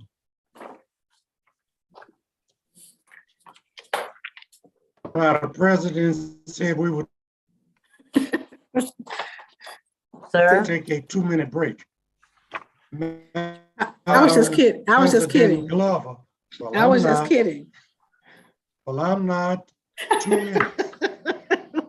okay, okay. We do for 10 minutes to 10:20. Would that work? Okay, yes. Okay, thank you. We're back at 10:20.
Hello, Director Davis. How are you? I'm doing well, Dr. Cole. How are you doing? I'm great.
Madam Chair Cole, have we started yet? Oh, we're getting ready to start in just a second, sir. Thank you very kindly. I guess we should wait on, let's see, is Dr. Glover back? No, she's back, yes, okay, yes, we're getting ready to start. Thank you. I'll be here. Okay, thank you. All right, well, let's see who we got missing. Okay. It's like in consideration of time, I would like to go on and get started. Secretary Pendleton, do we have correct individuals to do so? We okay? Yes, I see. Well, let's see here. Yes, I see Trustee Pinnick. I see Trustee McKenzie. Okay, very good. Yourself. Okay, good morning. The March 17, 2022 Audit Committee is now called to order. Before we get started, we need to make certain findings on the record regarding the necessity for conducting this meeting by electronic participation without a physical quorum present due to the coronavirus pandemic. Findings for necessity for conducting the Audit Committee meeting without the physical presence of a quorum. In accordance with the Tennessee Code annotated section 844-108 B2, as chair of the Audit Committee, I offer the following facts and circumstances in support of a finding of necessity for the Audit Committee to conduct the March 17, 2022 Audit Committee meeting without the physical presence of a quorum. The Audit Committee is scheduled to take up important matters that require timely action by the committee, including a discussion and review of internal audits, outstanding audit issues, the risk assessment process, and a discussion of items deemed confidential under state law. Participation by electronic means is necessitated by ongoing health and safety issues pertaining to COVID-19 pandemic. Accordingly, I move that the Audit Committee find that participation by a quorum of the Audit Committee members by electronic means of communication is necessary. Is there a second? Second. Okay. The question is on the motion to find that participation by a quorum of the Audit Committee members by electronic means of communication is necessary. Secretary Pendleton, please call the roll. Trustee Cole, Aye. Trustee McKenzie. Trustee Pinnick, Aye. with 3 ayes. The motion carries. We will proceed with the meeting with the quorum present. At this time, we need to call the roll. Secretary Pendleton, please call the roll. Trustee Cole, Aye. Trustee McKenzie, Aye. Trustee Pinnick. Present. We have a quorum. Committee members, if you cannot hear or speak to the other committee members or board members, please state so now. For each committee member participating electronically, please identify any individuals who are present in the location for which you are participating. The next item on the agenda is the approval of the November 18, 2021 Audit Committee meeting minutes. The minutes of the Audit Committee November 18, 2021 meeting are included in your review of the board material for the March 17, 2022 board meeting. I move for the Audit Committee to recommend to the full board the approval of the November 18, 2021 Audit Committee meeting minutes as contained in the board material for the March 17, 2022 board meeting. Is there a second? Second. Any discussion? The question is on the motion to recommend to the full board the approval of the November 18, 2021 Audit Committee minutes as contained in the board material for the March 17, 2022 board meeting. Secretary Pendleton, please call the roll. Trustee Cole, Aye. trustee McKenzie, Aye. trustee Pinnick. Aye. The Three motion ayes. is, okay, the motion is approved. The next item on the agenda is review of the completed internal audits. Information regarding this audit committee agenda is included in your board materials for the March 17, 2022 board meeting. I'm asking President Glover and Director of Internal Audit, Ms. Adrian Davis, and other designated personnel to provide pertinent information related to the agenda item. This is an informational discussional item, so no vote is required. President Glover. Can't hear you. Mic's off. Thank you. Ms. Adrian Davis, you proceed. Well, the first report that you have in your material is our follow-up report for the Division of State Audit, June 30th, 2020 financial report. State law requires that we issue a follow-up report within 6 months of the issuance of a state report.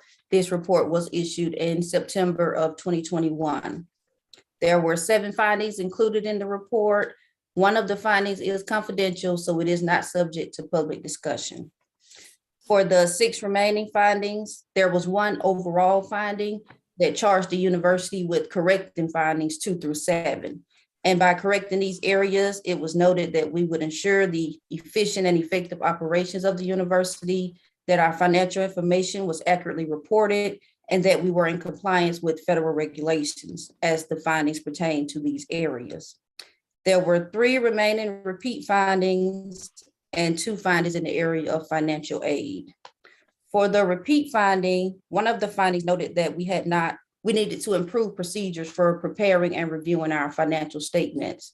As trying to meet the deadline for statement submission, we had many errors included in our financial statements and the notes to the financial statements, in particular the foundation. During 2021, the university did hire new personnel in both the university and the foundation to perform our accounting functions. The new personnel have extensive backgrounds in accounting and financial statement preparation. The financial statements were properly reviewed before they were submitted to the Division of State Audit for the fiscal year ended June 30th, 2021. Auditors are currently on campus performing that audit right now. So we have put in procedures to ensure that the statements are adequately prepared and reviewed. The second repeat finding noted that the university and foundation's accounting records did not reconcile to the bank statements. During our initial request for university bank statements in February, we had not received any bank reconciliations prepared for fiscal year 2022. On March 11th of 2022, on Friday, we did receive bank reconciliations for the university. We have university bank reconciliations prepared from July 2021 to January of 2022. On the face of the reconciliations, there are some unidentified reconciling amounts on each of the reconciliations. The amounts range from a negative $150,000 to a positive $5,906. There are also prior year adjustments that total in the range of $2 million, for which we have not had the time to review the support for those adjustments to determine the validity of their inclusion, but we will need to see that support And one of the adjustments in particular is from a 2018 due from transaction. In the fiscal year 18 and the 2019 state audit, there was a due to amount to the foundation from the university of $1 million. But as of June 30th, 2020, it was reversed in that the foundation owed the university $7,000. So we will need to do a more thorough review of the reconciliation to see if those entries should be included. And also the amount does not agree with the due to amount on the foundation's bank reconciliations. The foundation has a due to university amount of $377,000. So we can state that the university and the foundation personnel are doing a lot of work, getting the entries into the system and attempting to reconcile the bank records with the general ledger, and that they are preparing separate reconciliations for the foundation and the university. But because of identified reconciling amounts, because the due to amounts do not agree between the two entities, and we haven't had the chance to review support for the validity of amounts included, we can't state at this time that they are complete. And they were not dated, so we can't say if they were timely prepared. So I need to ask will you ask Doug Allen, please just speak to that? Yes, if because I'm aware of the work that's done on that and how the items are reconciling. So I want Doug Allen to speak that. If I may, Madam Chair, Madam President, and I want to thank Ms. Davis for the work that she has performed with the area of internal audit. I do want to first say that the reconciliations, that is a process that is done monthly. And I want to put it in proper context.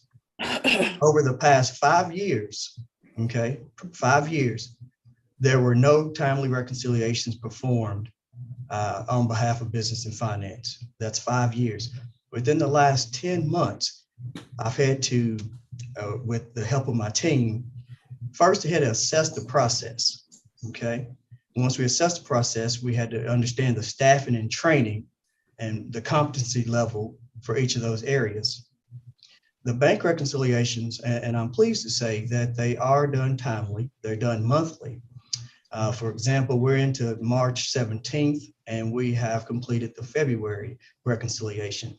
That hasn't been done before, at least before I got here. So again, I want to commend the team for that. With the reconciling items, every bank reconciliation will have reconciling items. There were items from previous periods that had to be taken into account and ran through the current period.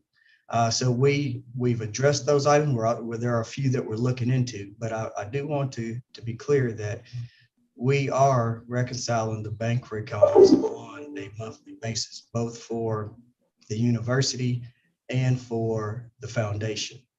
With that being said, there are reconciling items due froms occur between the university and the foundation. Those are a wash on the overall consolidated report, but both entities are separate and legal entities.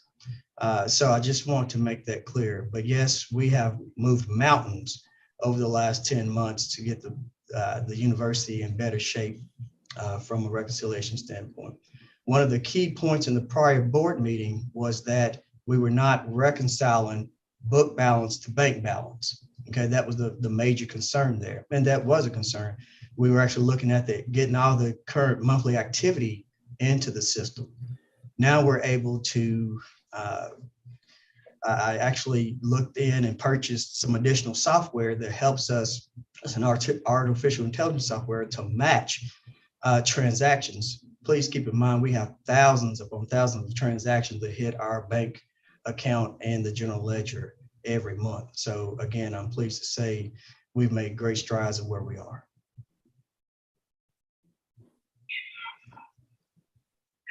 Does anyone have any comments? Yeah, just one. VP Allen. Yes, sir. So if I heard you correctly, at some point the university was dealing with both equality and timing issues. Where are we now? How would you categorize where we are now? I would categorize, and again, from my standpoint as the CFO, we are in very good shape, timely and accurately. As I just mentioned, we're on the 17th of March and we have completed the February bank statement reconciliation. So I think we're in a good place. Do we have work still to do? Absolutely, we do. But again, I can say where we are, I'm very confident.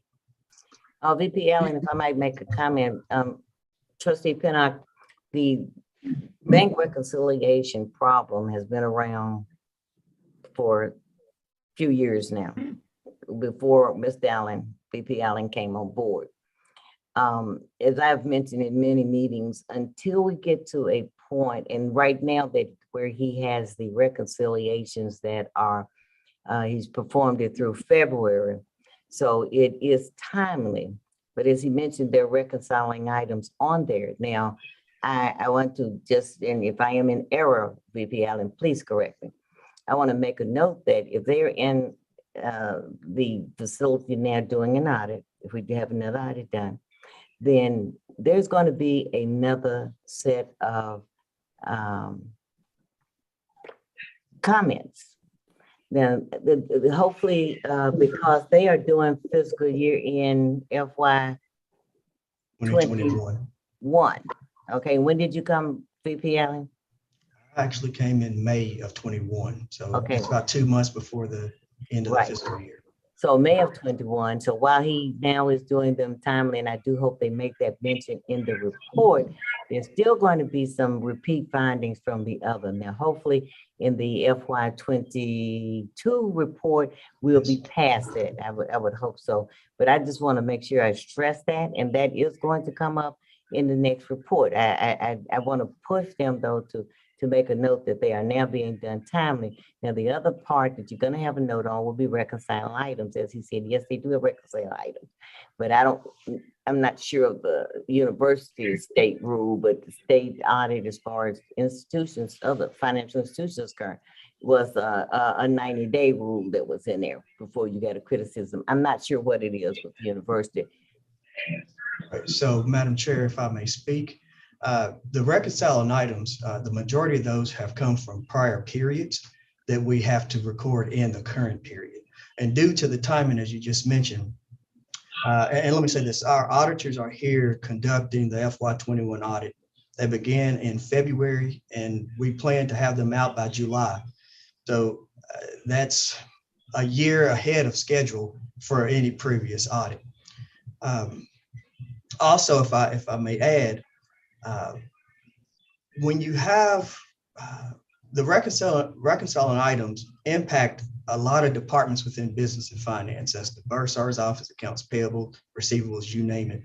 And so it's a process of training and understanding of how the entries flow into the system so that they are properly recorded and that they roll off that next month, as most reconciling items will roll off. So I think, again, we've addressed those and will continue to address them. But is it not a possibility, VP Allen, just because I just want to make sure that if I am correct, I want to make sure we put this out here, that if there's some items from 3 years ago that we can't find, we can't match, we can't do something with, that the auditors do have or could ask us to write those off? Well, and Madam Chair, you are exactly right. And that's what we're looking at now. We'll have any items from prior periods assessed and recorded by June 30th of this fiscal year. Yes. Well, very good. So we don't look for a write-off in there. But I do want to commend you for what has been done. I haven't been over to actually see it myself, but I do expect to see a comment in this report that says we're moving along with that. I'm sorry, Mr. Pinnock. I just wanted to make that comment so that we no one gets caught by surprise when we actually get the report. That's fine. And just one more sort of observation, I guess. VP Allen, you had mentioned a couple of things that you were doing in terms of how you were managing. You've improved communication, you're documenting processes and looking at staff capability.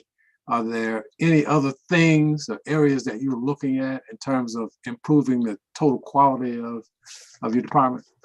Sure. And again, thank you, Trustee Penning. Training was a major concern. Staffing was also on the top of the list as well. So what we're doing now from a communication standpoint, we're bringing all departments together. And let me say this, it's just not within business and finance. There is work in student affairs, academic affairs, that all impacts how we communicate to get things in timely. All right.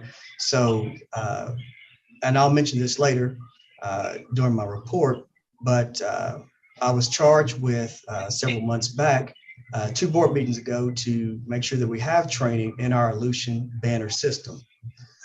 And in fairness to some of the staff members, they were performing some of the work not with full knowledge of the system or the areas in which they work in. So we actually have a consultant on that started in February. He's here through the end of March. We've had sessions with him, both from assessing the system, and also he's provided some individual training to our staff members. Banner is quite a unique system. Yes, ma'am, it is. But let me ask, Ms.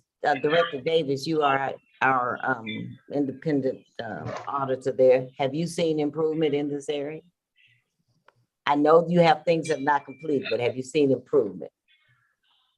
I have seen improvement in that at the last meeting, I noted that the reconciliations were not complete reconciliations of month-end balance to month-end as of the bank statement, and they immediately began to implement doing that. So I have seen progress being made.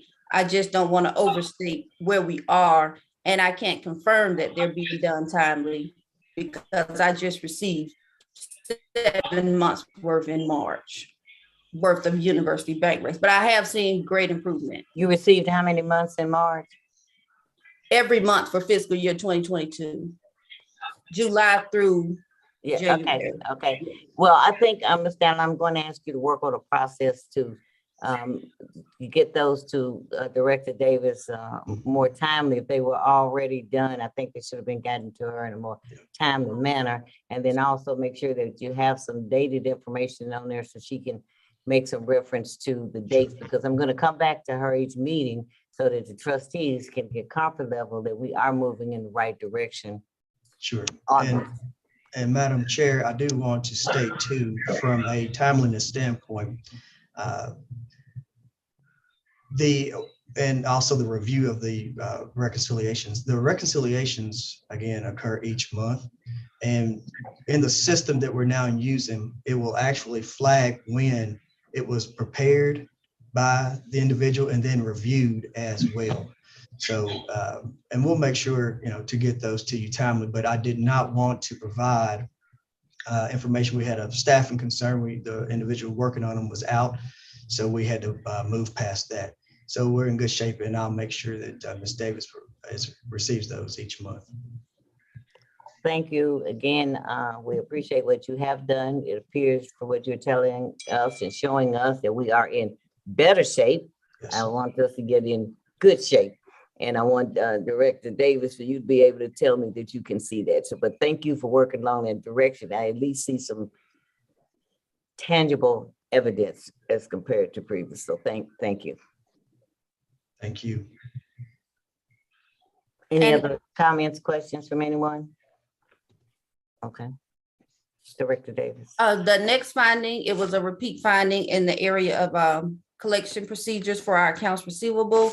We did look at a sample of outstanding receivables as of the fall 2021 semester, and there is still improvement needed in this area.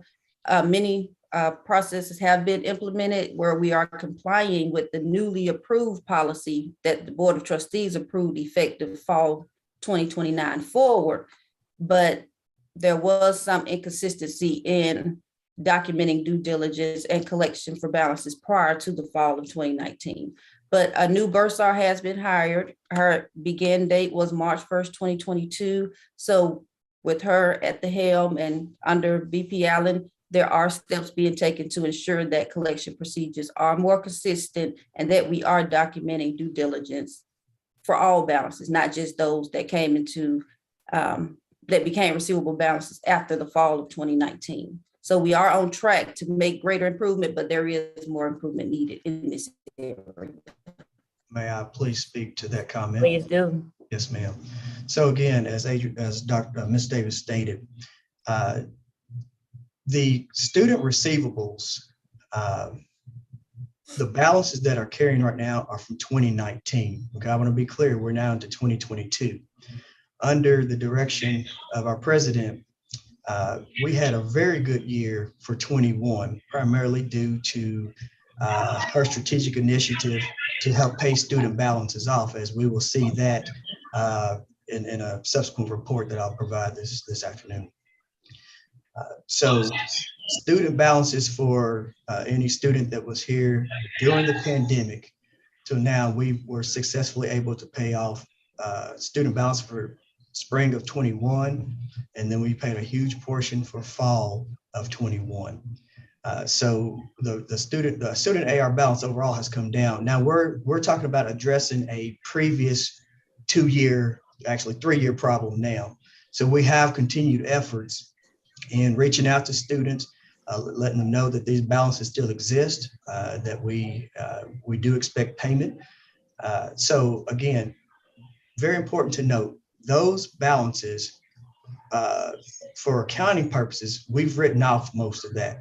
So it's not impacting what we're currently doing for operations, okay? And as Ms. Davis said, there is a process that we work with the state to make sure that we turn over student accounts in a timely fashion so that we can then properly notify them, and then also ultimately write those accounts off.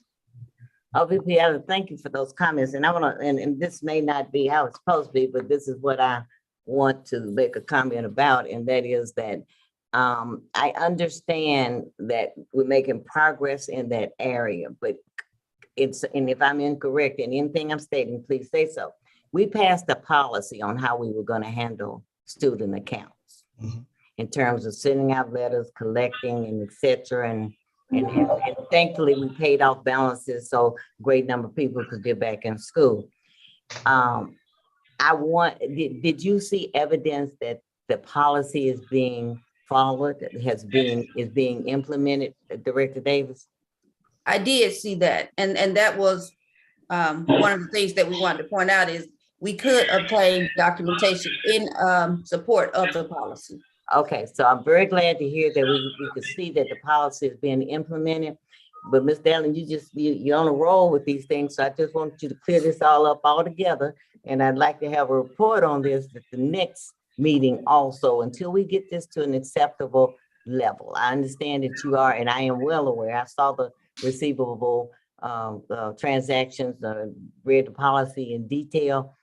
Some of it is just a matter of following instructions and documentation, not complicated at all.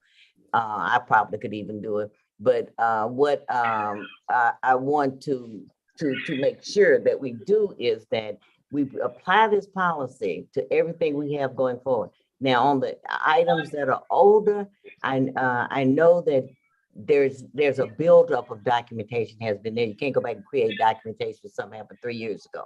But each time that we come to this meeting, I would like to be able to hear from Director Davis that this is moving in the right direction. At some point in time, though, next time, please give us a date on when you think that this would be at an acceptable level. Don't give it to me today, because I want you to think about it. I'm not going to forget it if you give it to me, okay? So give it to me next meeting, and to what time you think would be a good time to say, this is where we're going to be at where we need to be. Anyone else have any comments?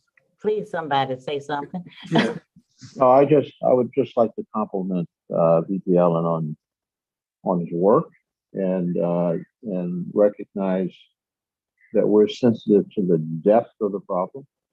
And just wanted to compliment you on the work that you've done to continue to correct the situation. And I just want to say that congratulations to you and your team for what you're doing. You know, you've got your foot on the gas, and I want to compliment you on that. Thank you, sir. And it's definitely a team approach under Dr. Glover's leadership. Madam Chair, I had a question. Yes. In VP Allen and Director Davis. Director Davis, I guess you just say, hey, when you're looking at documents and records, your point of view is it either did happen or it didn't happen. And, you sort of state whatever the obvious is. But VP Allen, you referred to a team approach, an integrated approach, a comprehensive approach where sort of all of the various activities really intersect and impact one another. So, and I know this is audit and we're talking money, but the sort of the quality of the university's customer also has some bearing on the amount of effort it takes to make sure that our money is collected. So, if our customers are unable to pay for whatever reason, it just creates a whole nother problem for you. So how are those discussions going, if they're going anywhere? But just a minute, if I might, Trustee Pinnock, and thank you for that comment. The quality of the client, the customer, whatever you want to call it, does affect the pay. But actually, and make sure I'm clear, that's not where I'm going with this conversation. Okay. I'm going with, yes, they can't pay, but are you following the rules that we have set out, that we developed, that the board set in terms of what we need to do? But you're absolutely correct. That does affect it, our students' ability. But when and anyone, please correct me if I'm wrong, but when the auditors come in, they are not going to be concerned with the ability of our students to pay. I mean, yes, if it ends up we got a humongous balance, yes, okay, but basically what they're going to be concerned is, are you following the policy that you wrote? Yes, which is why I said to Director Davis, I know when she looks at something, it either is or it isn't. And when the auditors, when the state looks at it, it's either, I just want to be clear where I'm coming from. I appreciate your statement. I recognize your statement. I'm going to have him finish answering, but I want to make sure that both Director Davis and VP Allen understand that I'm only interested in, are we following the policy and getting it done? Yeah. And my question wasn't modifying what you said. It was really moving in a different. I just want to make sure I was clear. I just want to make sure I was clear. Yes. Are we working together, and how are we working together so that one area doesn't create a problem for another area? So since I don't have everybody here that's supposed to comment within the context and confines of audit, I have to ask the best person I can. That's VP Allen. He's the person to ask. He's the person held responsible for it. Agreed. So again, to answer your question, Trustee Pinnock, there is a great deal of communication that happens between the cabinet members. Again, with AVP Izzard, Dean Stevenson, Provost Harris, even Dr. Allen, we have conversations and how it impacts students, et cetera. And please note, Dr. Glover is adamant to keep our students in school, okay? But we do it the right way. She realizes we're running a business here, all right? We're here to educate students, but we also understand the importance of operations throughout the fiscal year so that we can maintain and sustain each and every year going forward. We do educate our students, especially when you're incoming students.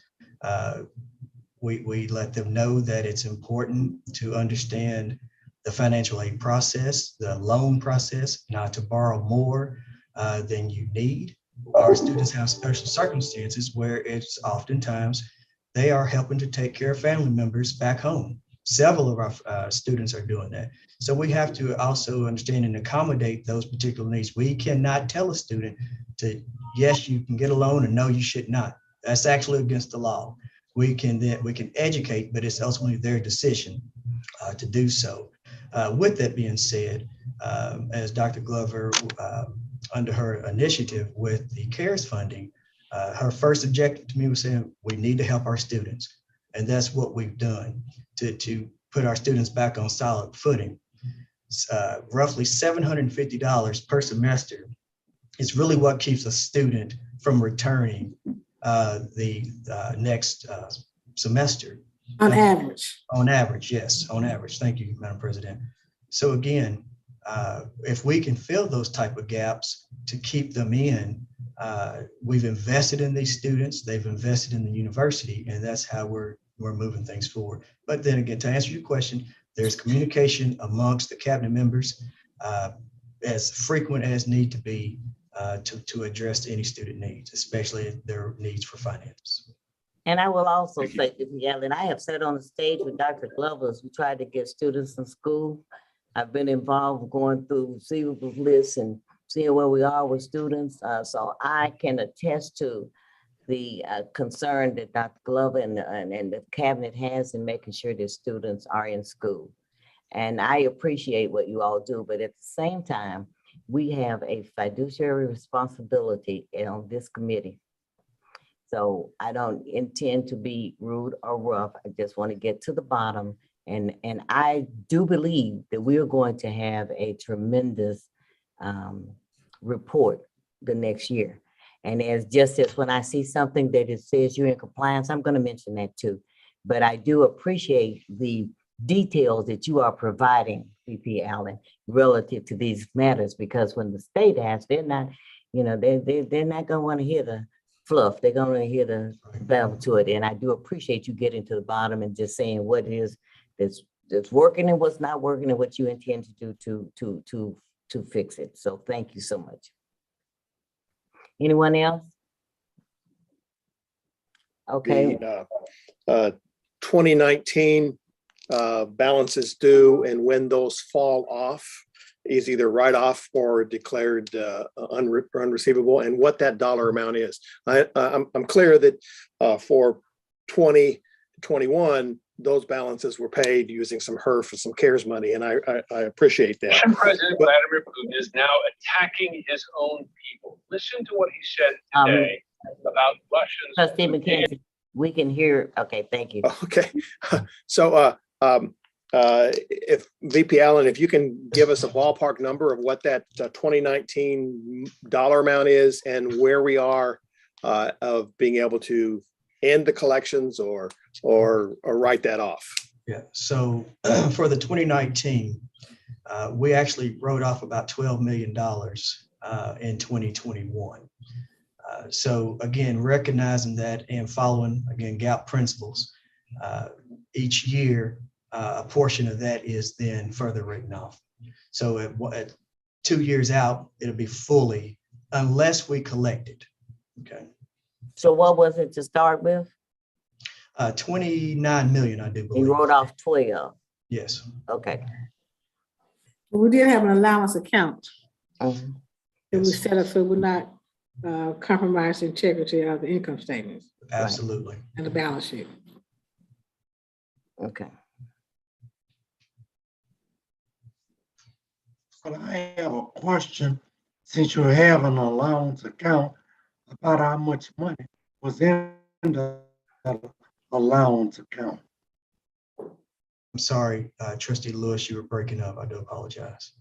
How much money was in the allowance account? So the allowance account is set each year depending on the number of write-offs that you have.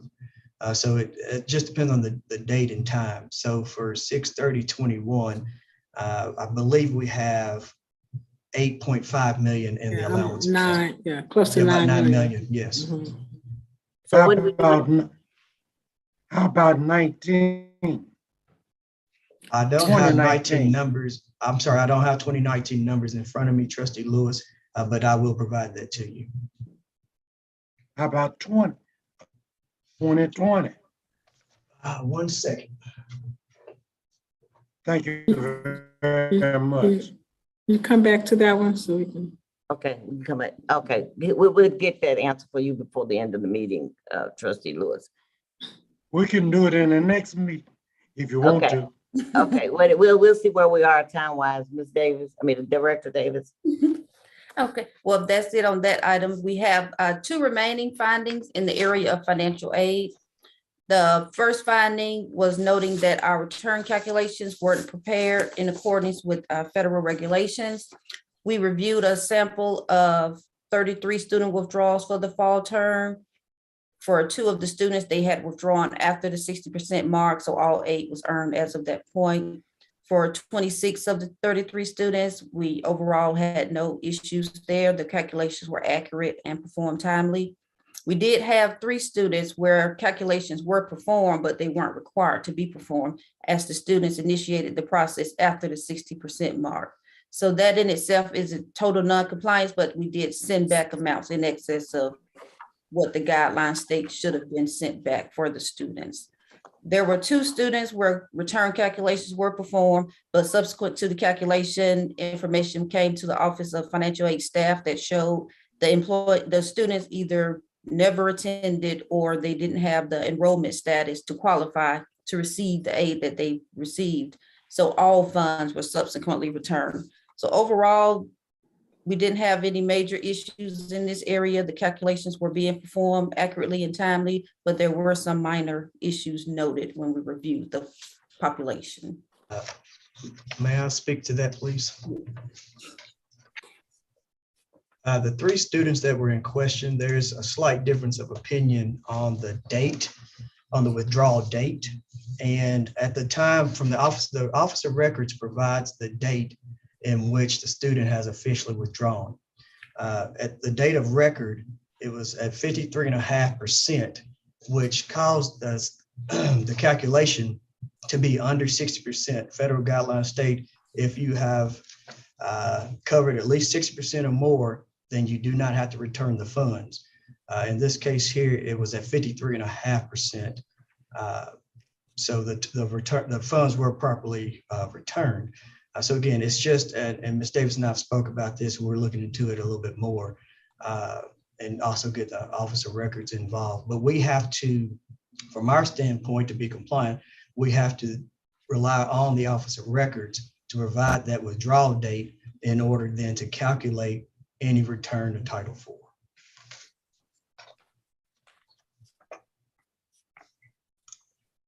Director Davis.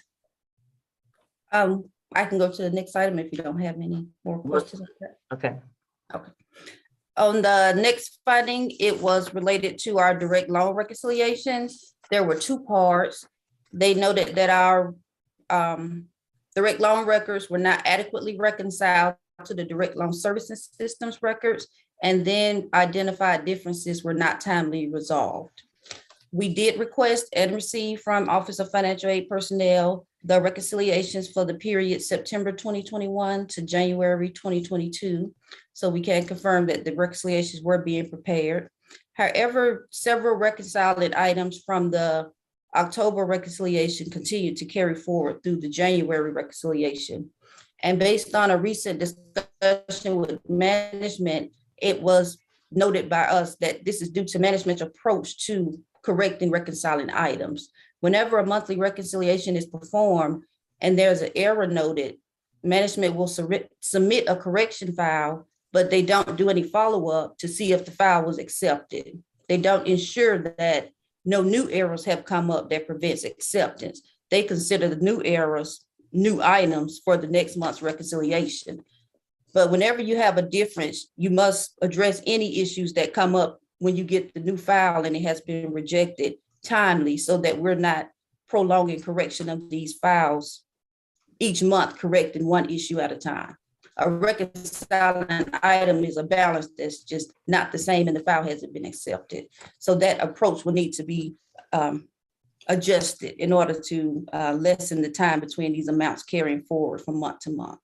Director Davis, can I ask that you and VP Allen get together on that and bring us back some information on it at the next meeting, please? Definitely. I want to get to this particular section. I need to ask about, if that's okay with everyone else, please. Okay, what you have, Director Davis? That was it on that report. Okay, you can go on. Okay. Okay, so I'm gonna go on to the foundation gifts report. Okay, the foundation gifts report is a follow-up report from our previous review of foundation gifts. We had 3 objectives with this review. We had the objective to determine if gifts were being deposited timely.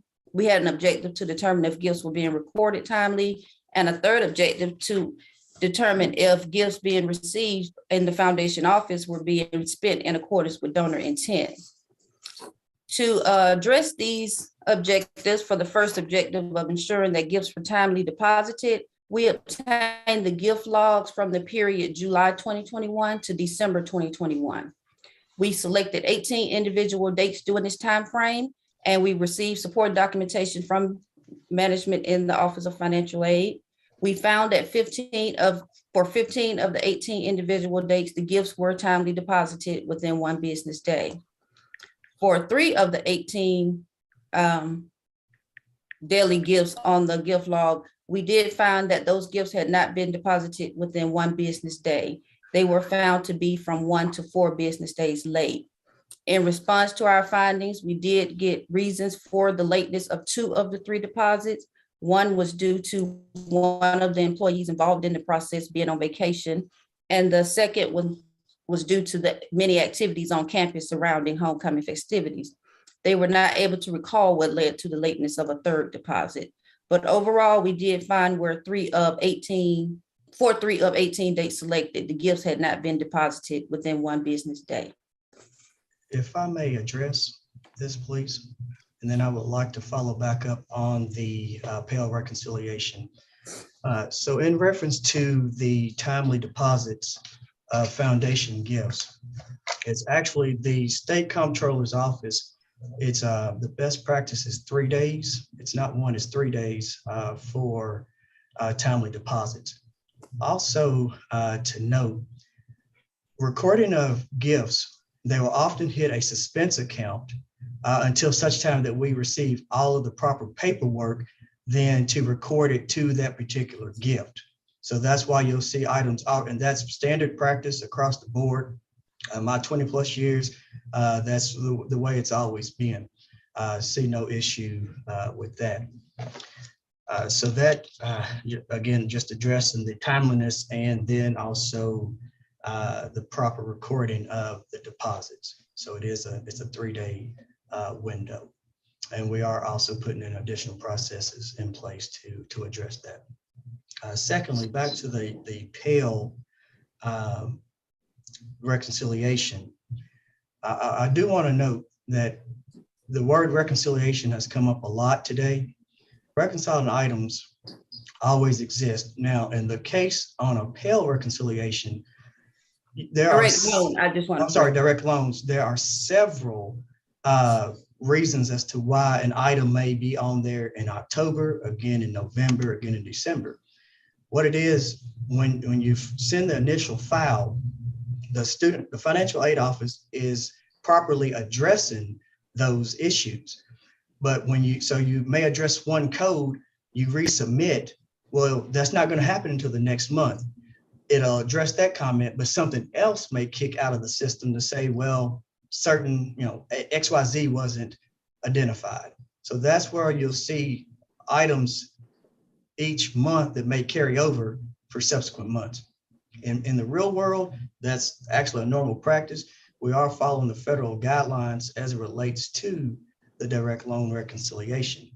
And most important, the federal guidelines state that you have actually through July of the next fiscal year to address all items as it relates to the process. Now, we take it 1 step further and we reconcile on a monthly basis, but I want to be clear that the reconciling items, due to various codes that could cause it to kick out, you may see Doug Allen again on there October. Could have been for one reason. November, it could be for something different. But each time our staff are working those as they come in. Okay, and please note, this is how we actually get our money, is through these reconciliation processes.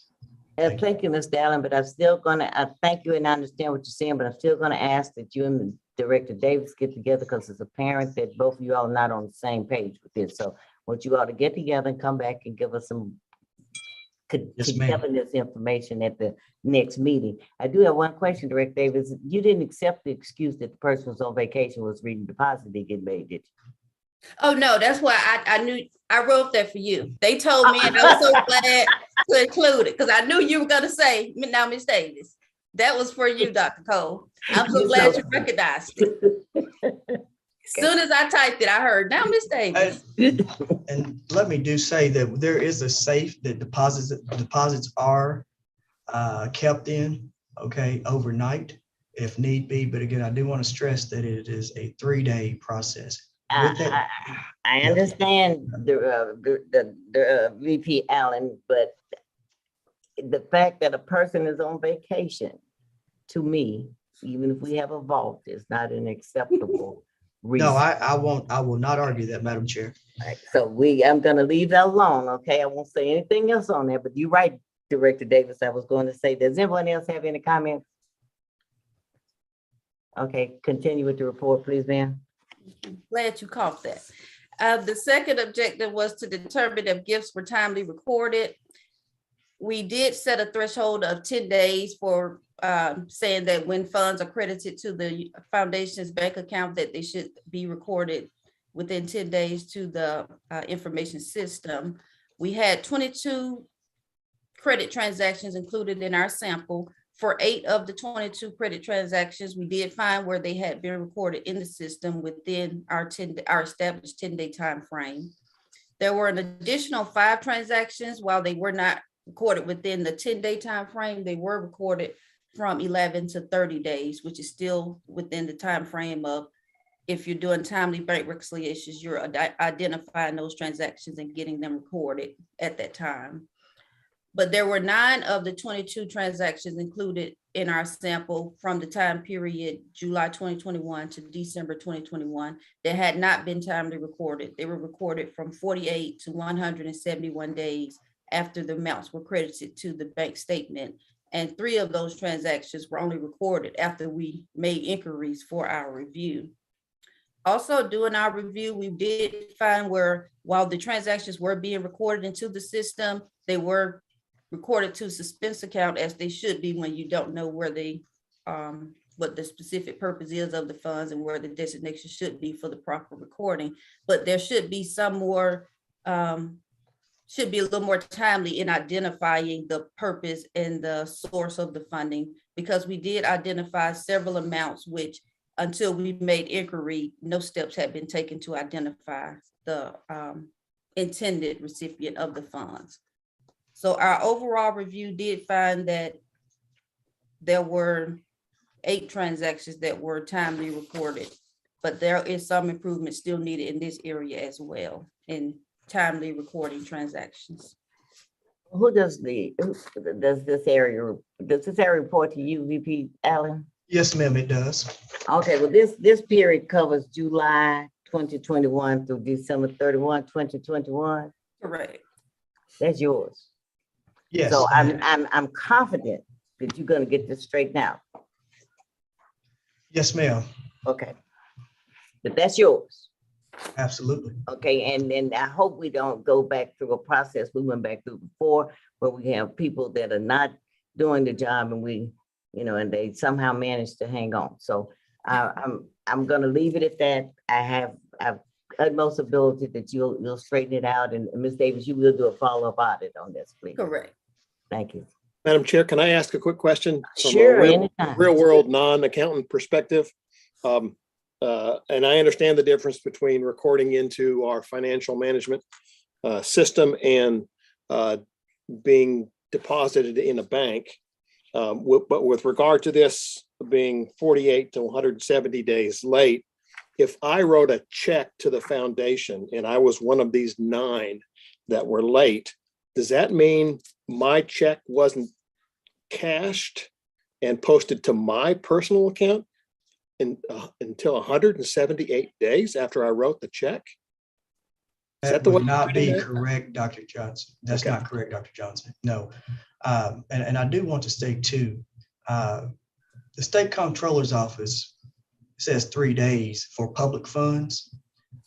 Foundation funds are not public funds, okay? But we still use the same process. Secondly, if you were to issue a check and donate it to the foundation, the check actually is deposited to the bank within 3 days. So that's not an issue on your side. The question in hand is, when does it hit the Banner system? okay, to show it as a gift in our books.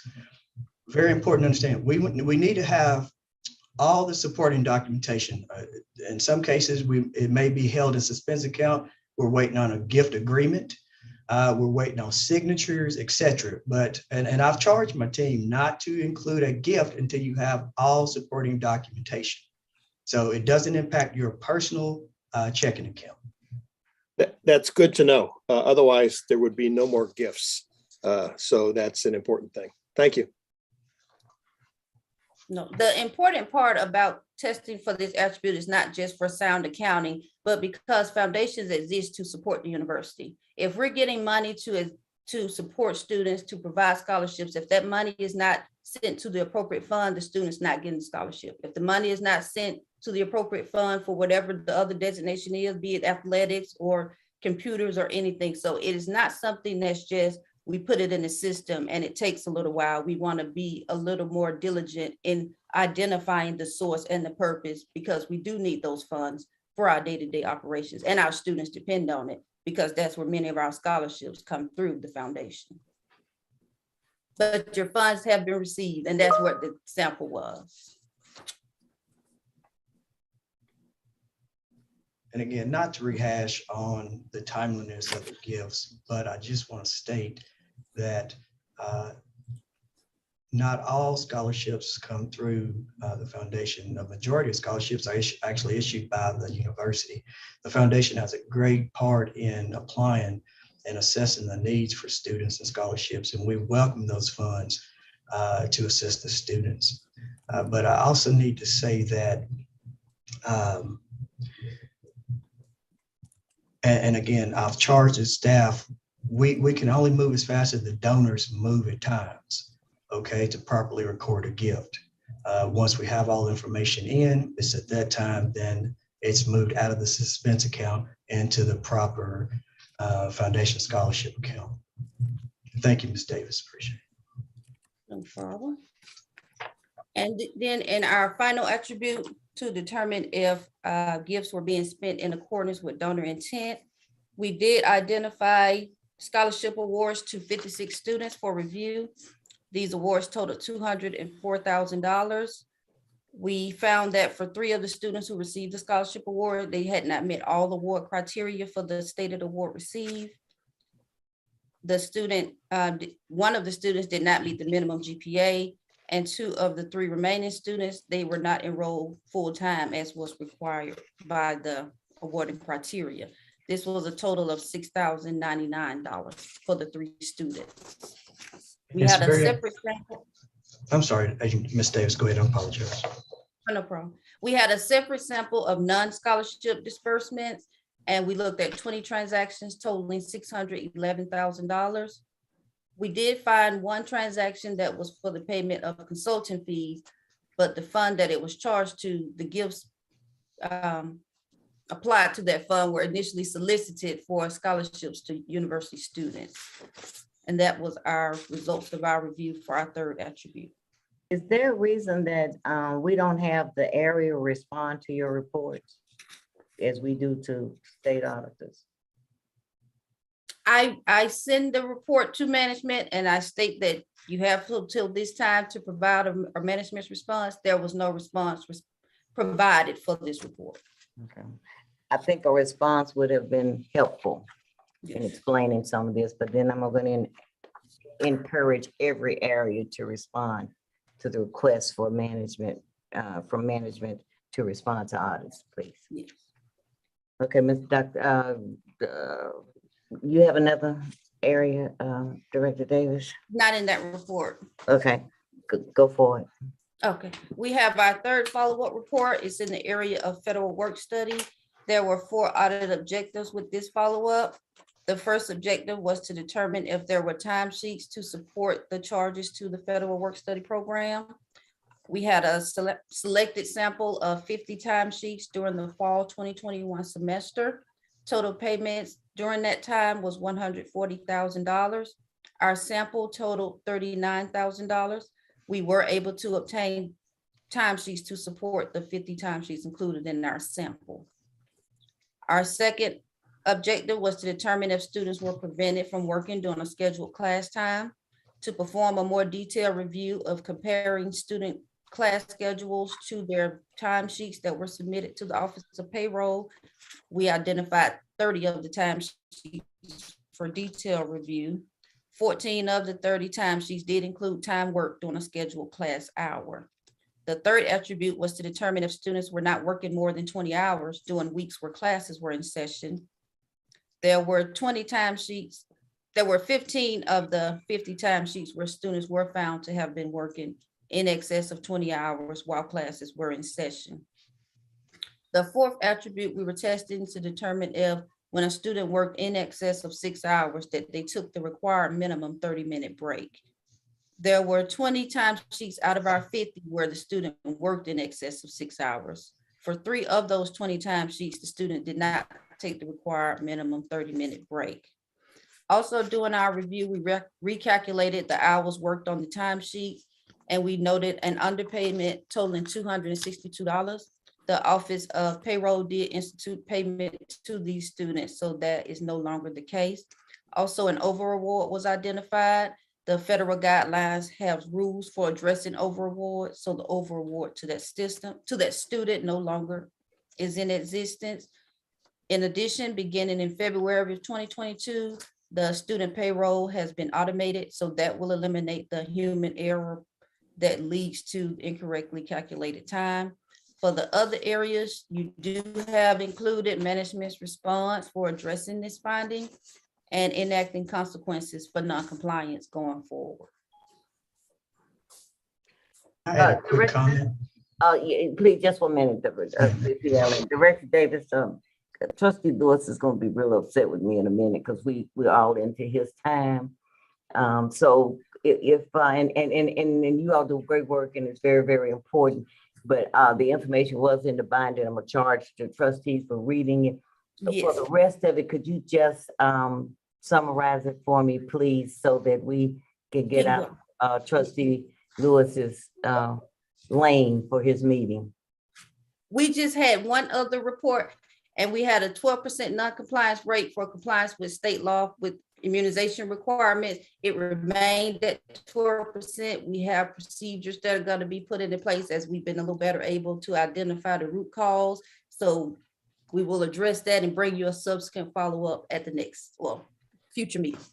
And I don't think I've ever seen a response from management with your report. So I'm going to ask that there be a response from management with reports, and that way we can read them. And I think that will help us also. Because the questions, the comments, et cetera, are very good, but that I think that will help explain some of it. And then on the technical stuff, we can ask you all to give us further information, please. Yes. Thank you.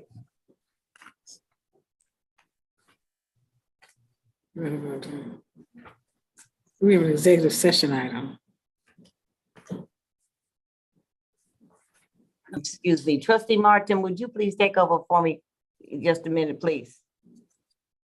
Is she here? She's not here. Yeah, would you please take over for me just a minute, just a minute? I have to go off for a minute. I don't think she heard me. Okay, Director. Okay, I don't think she can hear you. The Director Davis, go ahead, please. Well, you can go to the next item. You can. Are we in? Okay, which one is that you're on now? Exactly. I think the outstanding issues. Are we in executive session on these? No. Okay, the outstanding issues, these are the ones that are under the B3I tab, is that right? Four, okay. No, it's Okay, and these B3. are ones that have to be followed up, if it's okay with. B3, yeah.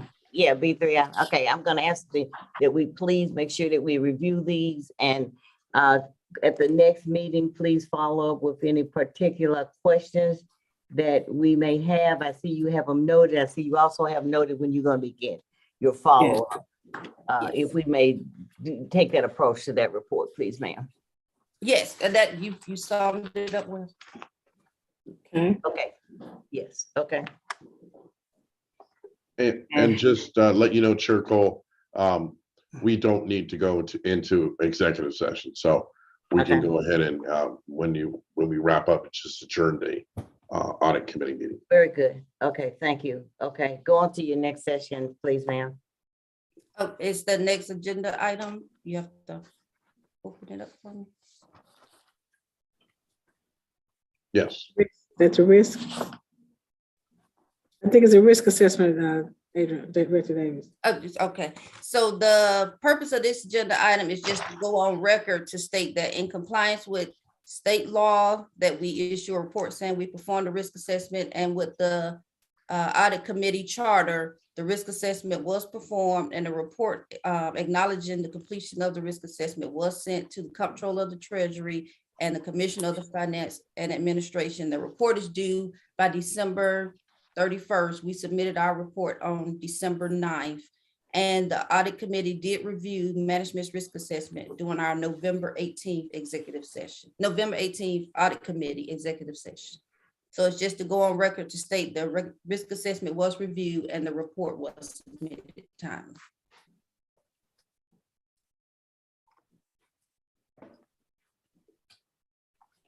And that's it for that item.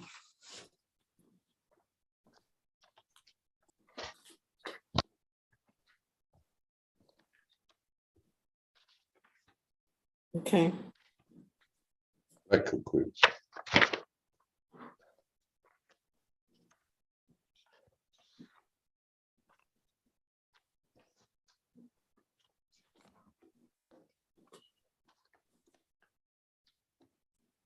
You're on mute, Dr. Cole. Those wonderful words I said, you didn't hear them? Good gracious. Okay, at this point, I think that where we are is we're at the point where the question is on the motion to adjourn the meeting period. We don't have to enter into executive session. Secretary Pendleton, would you please call the roll? Yeah, and is that seconded by Trustee McKenzie? Yes. Yes. Okay. Trustee Cole? Yes. Trustee McKenzie? Yes. Trustee Pinnick? Aye. We have 3 ayes. Okay, the motion is approved, we adjourn. We apologize, Trustee Lewis. Let me thank you, Trustee Gold. There's no apology necessary. And let me thank you for answering or for asking or pointing out the question that I had written about a management report, because I was wondering why I haven't seen one. Now, with that being said, let me at least say to the entire board, this audit committee report is very important. Going back a few years, I cannot forget every single large problem that ended up in a dismissal is because of the things that happen in finance and in our audit. So Dr. Glover, Mr. Doug Allen, and Director Adrian Davis, unfortunately, you all have a lot of work ahead of you. And I'm happy that we have a chairman who understands the work that is necessary and required from you all in the presence of the chairman, Dr. Cole. Now, with that being said, thank you for indulging me. Good morning. The March 17th, 2022 Finance and Budget Committee is now called order. Before we get started, we need to make certain findings on the record regarding the necessity for conducting this meeting by electronic participation without a physical quorum present due to the coronavirus pandemic. In accordance with the Tennessee Code, annotated Section 8-44-102B2, as the Chair of Finance and Budget Committee, I offer the following facts and circumstances in support of finding of necessity for the Finance and Budget Committee to conduct its March 17th, 22 meeting without the physical presence of a quorum. The Finance and Budget Committee is scheduled to take up important Finance and Budget Committee matters that require timely action by the Finance and Budget Committee, including receiving an update on the university's budget, the CARES Act funding, and enrollment. Participation by electronic means is necessitated by ongoing health and safety issues pertaining to the COVID-19 pandemic. Accordingly, I move that the Finance and Budget Committee find that participation by quorum of the Finance and Budget Committee members by electronic means of communication is necessary. Is there a second? Second. The question is on the motion to find that the participation by quorum of the Finance and Budget Committee members by electronic means of communication is necessary. Secretary Pendleton, please call the roll. Trustee Lewis, Present. trustee Corbill, Yes. trustee Andre Johnson. Here. We have 3 ayes. Thank you, sir. At this time, it's already done. The next item on the agenda. Well, actually, we will need to officially call the roll. All right, then thank you. Please officially call the roll. Okay, trustee Lewis, Present. trustee Corbill, Present. trustee Andre Johnson. Present. We have a quorum. Thank you, sir. The next item on the agenda is the approval of the November 18th, 2021 Finance and Budget Committee minutes. The minutes of the Finance and Budget Committee, November 18th, 2021 meeting are included for your review in the board materials for the March 17th, 2022 board meeting. I move the Finance and Budget Committee to recommend to the full board the approval of the November 18th, 2021 Finance and Budget Committee meeting minutes as contained in the board materials for the March 17th, 2022 board meeting. Is there a second?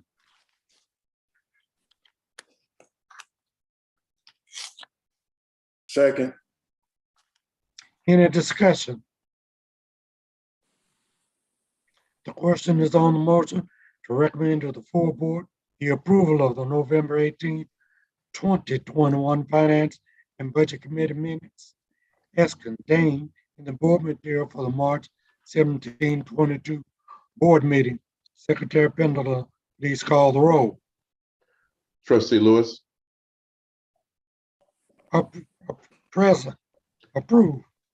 trustee Corbill, Aye. trustee Andre Johnson. We have 3 ayes. Thank you, sir. The next item on the agenda is a report of the fiscal year 2022 institutional budget. Information regarding this Finance and Budget Committee agenda item is included in your board materials of the March 17, 2022 board meeting. President Glover, please provide pertinent information related to this agenda item. This is an informational discussion item, so no vote is required.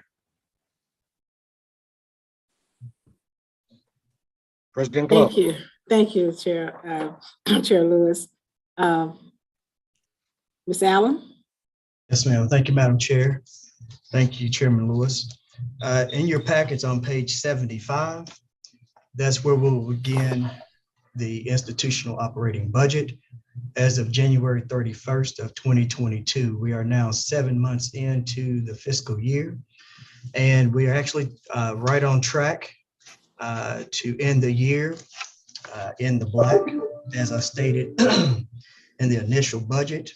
We have right at 1.5 million surplus. And again, we're actually on track, and I'm very appreciative of that. So we're watching the expenses. To be quick, the total revenues, that's in your second column, fiscal year to date, we're at 136.8 million.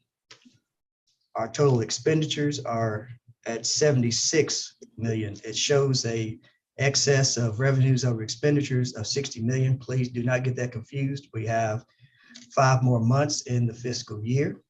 Okay. One thing I do want to note, it's a small number.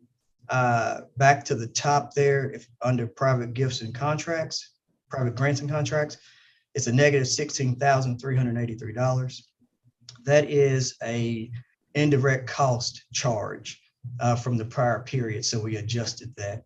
So we still expect the revenues to come in to offset that. Small number, but when you see negatives, I want to make sure you understand what those are. Let's scroll down to the bottom in transfers. We had a $90,000 transfer in for education in general, and then for auxiliary services. That is for fire and safety equipment in the residence halls, and then also in health sciences and the indoor practice facilities. Page 76 just shows a breakout in graph format that you can better see what we've spent by expenditure line to date. The largest expenditure is in instruction. Again, our goal is to be over 50% in total instruction cost as part of our operating budget. We're trending about 48% right now. We'll look and see how that plays into part when we begin the 22-23 budget cycle. That's really all I have to report on the budget as of and for the period ending January 31, 2022. Are there any questions? Chair Lewis, may I ask a question, please? Please do. Mr. Allen, it looks from my perspective here that our state appropriation from our money from the state is $20 million less than our expected, and $20 million less than what we expected the previous year. Is that correct? Actually, that's incorrect, sir. Our state appropriation comes in on a quarterly basis. Okay, so you'll receive allotments 4 times a year. So you'll see that posted actually in March, and then we'll have another one then post in April. Thank you. And we can draw that down when we need it. Thank you. Yes, sir. Any additional questions? Hearing none, the next item on the agenda is a report on the governor's fiscal year 23 proposed budget allocation for Tennessee State University. Information regarding this Finance and Budget Committee agenda item is scheduled in your board material for March 17, 2025. Pertinent information related to this agenda item. Again, this is an informational discussion item. No vote is required. President Glover. Thank you, Chair Lewis. As much as I'd like to report on this, I promised Ms. Allen, that I let him put it on the governor's budget. Yes, ma'am. Thank you, Madam President. Chairman Lewis. There was not a document in the board packet as this is the governor's proposed budget. So we didn't want to put anything in there until really it's deemed final. But we do have some good news to report. I'll be quick. In the governor's budget includes a capital outlay of investments of $250 million for strategic initiatives. This is to address life safety issues, deferred maintenance, and also to invest in academic buildings. Yeah, we were very pleased when the governor presented the $250 million for infrastructure for TSU. We know that they had come out earlier, not the governor, but The state had come out earlier and walked the campus. Dr. Johnson had escorted them around the campus. They saw the buildings and the disrepair, and they really could see just how much infrastructure was needed. They saw deferred maintenance. And so I think that helped in getting the number at 250 million. And then, of course, we, along with the other schools, got the money for building the engineering buildings and others. We had THAC presented, and all the schools got funding for various buildings. So that made our total 318 million. So we think we can sacrifice and make it up there for a while. Yes, ma'am. And just two other things to note. In addition to the 250 million that Dr. Glover just mentioned, there is another 60 million in the proposed budget for a new engineering classroom building, and then another $8 million for ongoing maintenance needs on the campus. That's a total of 318 million in the proposed budget, and that's just the capital portion of the budget. That concludes the report on the governor's proposed budget. Any questions? Well, I have a question. 318 million is a lot of money. I know we expect 318 million, but how realistic is it? It's very realistic. We have spoken with several parties, and we believe it's realistic. We don't see any reason why it should not carry through. Of course, it won't be cash in our hand. We'll just draw it down as we do our repairs. And for the engineering building, just as we did the health science building, it's a drawdown. I've gotten several emails and phone conversations about what we should do with the money, how we should invest the money. But it's not like we're getting a check in our hand for $250 million. We're just going to, as we fix the campus up, this is how we'll do it. So this year, the focus is on infrastructure. Next year, we're looking at programs, R2 to R1, more research dollars. There are a lot of, so this is the year we're doing infrastructure. Once we lay the foundation properly, then we're going back for other funds. Well, I'm glad to hear you say that. I think I just need to make the board aware that over the last 40 years, this is the third time. This is the third time we've had to ask for money to fix up the university because it was in such disrepair. That being said, I hope that we will always include in our budgets every fiscal year additional money for maintenance and repairs. And that way we don't have to go back and ask for so much at one time, and especially 3 distinct times in 40 years. Now, I hope Mr. Doug Allen, you heard that. Now, next item is this. I think I heard Dr.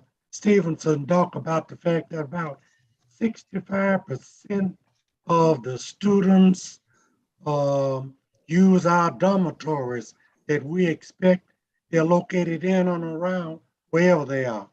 Whatever that number is, we need to have some PR, some public relations.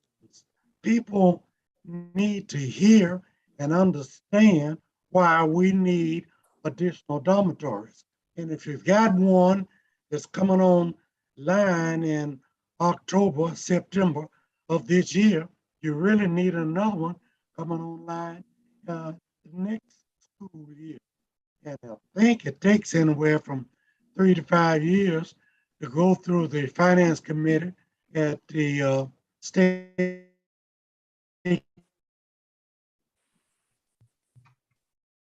capital. So if you need another one, once we get to 318 million, we need to go back and ask for another dormitory and talk about why. We seem to have documentation, numbers, and information that is not being communicated to our legislators as why TSU needs another dormitory. So Reverend Dr. Frank Stevenson, I'm in your corner, And Dr. Glover, I'm in your corner. And Mr. Doug Allen, you need to put that in there. And while you prepare your next budget or your next fiscal year. So I hope y'all are on it. This money's not gonna come easy. You got to know who to talk to, then you gotta talk to them, then you gotta convince them, and then you gotta convince the governor as well as the rest of the legislators. So in the lesson for today. Now, thank you very much, Dr. Glover and Mr. Allen, for that information regarding the proposed budget allocation from the governor. The next Chairman item Lewis, on the agenda. Chairman Lewis, Yes, sir.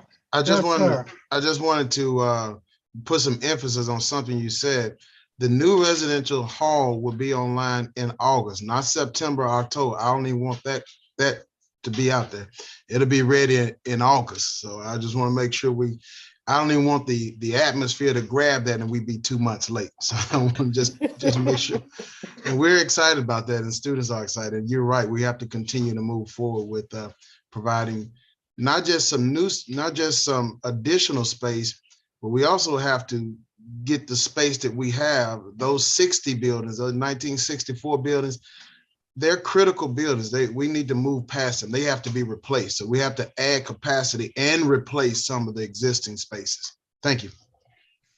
Thank you for bringing that point. I'm sure Mr. Douglas Allen and President Glover heard you. So I'm hoping that they're going to ask for that $60 million now, plus the $8 million now that they need to fix the campus, the way it should be, so that our students will be able to study in peace and in a degree of comfort. Thank you, Mr. Chairman. Go ahead, Dr. Glover. That is well taken. We have an excellent access person in Leo Dupree Love who walks the halls and knocks on the doors and is representing TSU at a very high level. So we appreciate the efforts that she, of course, we can't say enough about Dr. Love, Harold Love. So we believe that we're on the right track to getting heard at the Capitol. Thank you, Dr. Glover. As you know, that has been one of my pet peeves for the last 8 years. 10. And that is having 10 years. Excuse me, I didn't mean to deduct anything, but that's really important to have somebody or somebody's on the hill talking to these legislators. And if that's what Ms. Love is doing, you need to make sure you keep her on the job 7 days a week, 24 hours a day, at the golf course, on the tennis court, and at the bar, or wherever it takes for her to make a fee and yes, get sir. information. That's where a lot of deals are made, Dr. Glover, whether you realize that or not. All right? Yes, sir. Yes, sir. Okay. Chairman Lewis, the only thing I would add is also Dr. Glover during the budget hearings emphasized, and I know Dean Stevenson in front of the SBC has also emphasized about the unique nature with respect to the housing that he described. They have testified to that in public hearings about how expensive housing is in Nashville. And that's leading to more students wanting to be on campus. So Dr. Glover has emphasized that in our most recent budget hearings to discuss this and to illuminate that point. Thank you, Attorney Pendleton. Now I want to reiterate what I just said. Yes, sir. You need some PR, some public relations.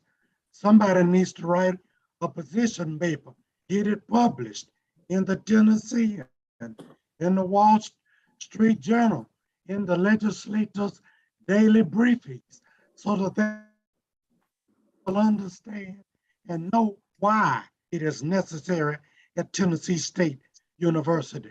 Information is very important. Knowledge is important. I don't think enough people know and understand why we need as much as we need at Tennessee State University. So I hope you all will get that done. Yes, Any additional sir. comments? Thank Yes, you. Dr. yeah, Johnson? Trustee Bill Lewis, Johnson? Yes, sir. I just want to go on the record of congratulating Dr. Glover and her team and their interface with the state legislature. I've seen some of the work that they've done, some of the recommendations and justifications for new buildings and demolishing old buildings and that kind of stuff. And it is very impactful. So congratulations for that.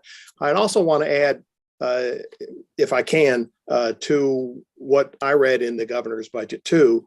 The governor's budget is requesting, of course, that we not raise tuition across all of the schools in the state of Tennessee, with the promise of and the allocation of covering that additional cost for not raising tuition in next year's state allocation. So that's a good thing. Another element that's in that state budget is a 4% increase proposed for faculty and staff. So that's a good thing. So this budget is good for us. It doesn't solve our land grant issue, but it goes a long, long, long way of them recognizing the value and the importance that they now see and recognize publicly that Tennessee State brings to the state of Tennessee. So congratulations, Dr. Glover, you and Representative Love for your wonderful work there. Well, thank you for that. And the governor's budget recommends 4%. I think it covers 2%, and then the universities have to find the other 2%. But something else that's very good in the budget is how they recommended that we just the increase in how we recommend an increase in the student. So yeah, there's an increase in the Hope Scholarship too. That will help us. Yeah, the financial aid. Pell Grant. The Pell Grant to go to from 3,500, 4,500 to 5,100 a year. So I think that is very significant, very necessary. And so those who there are a lot who played into that because our population really uses that funding. So we were very happy that came through. Thank you, Dr. Glover. And I too congratulate you and your team for all that you've done. Now that I have said that, let me remind you of something. There's still a little bit left out there on that land grant situation. And let's get this 318 million approved, but then we need to go back to the table and get what we're rightfully due over a period of time. Thank you. We have not moved away and from use it Thank you. accordingly to help on your next dormitory, along with those people at the building. You and Mrs. Love and Representative Love and Lawrence Pendleton and all of the people that are there on the state government legislators plaza. Take all of those people, carry them to lunch, carry them to dinner, meet them on the golf course, or meet them wherever you need to meet them in order to cause to have a complete understanding about TSU. It is so much that is not known and is not published that needs to be published by your public relations department, person, or whomever it is. Thank you so much for allowing me to say that. Good, thank you. Are there any additional questions or no observations? The next item on the agenda is the approval of a travel card policy. The material for this Finance and Budget Committee agenda item are included for your review in the board material for March 17, 2022 board meeting. Dr. Glover or her designee will provide information in connection with this agenda item. Ms. Allen? Dr. Glover. Yes, ma'am. Thank you, Madam President. Thank you, Chairman Lewis. In your packets on page 81 through page 103 is the travel card program. Page 80 of your materials is the narrative for the travel card. And I'm glad to bring this to the full board. One, we are always trying to provide a way to be more efficient and more effective in how we handle business. And I want to state that the travel card will allow us to do that. Over the past several years, we've been offering cash advances to individual staff members. This is actual cash going to the individual, and then we would have to turn around and reconcile that for each and every employee. Also, we gain efficiencies. Some of our employees may not have the means to front load themselves for particular travel, especially when you're traveling on university business. This also will help alleviate that problem, in addition to last minute travel, authorizations, et cetera. So it's a huge plus. It also has a financial benefit to the university as well, as the more spend that we have, that does produce additional rebate dollars that we can put back into our operating coffers for scholarships and other operating needs. So it's a win-win situation. I don't know if you all have any questions, but I will say the card itself, I know there's been issues relative to credit card use and abuse. That's been a worldwide type of issue, but we've worked closely with our financial institution, Regions Bank. Dr. Cole can attest to this. She's in the banking industry. We really have tightened controls over the issuance of these cards. These will be primarily for gas-related expenditures, hotels, food. The MCC codes or the merchant category codes are tied down so that individuals cannot use a card to purchase unauthorized supplies or equipment. This is not a GoFundMe card, okay?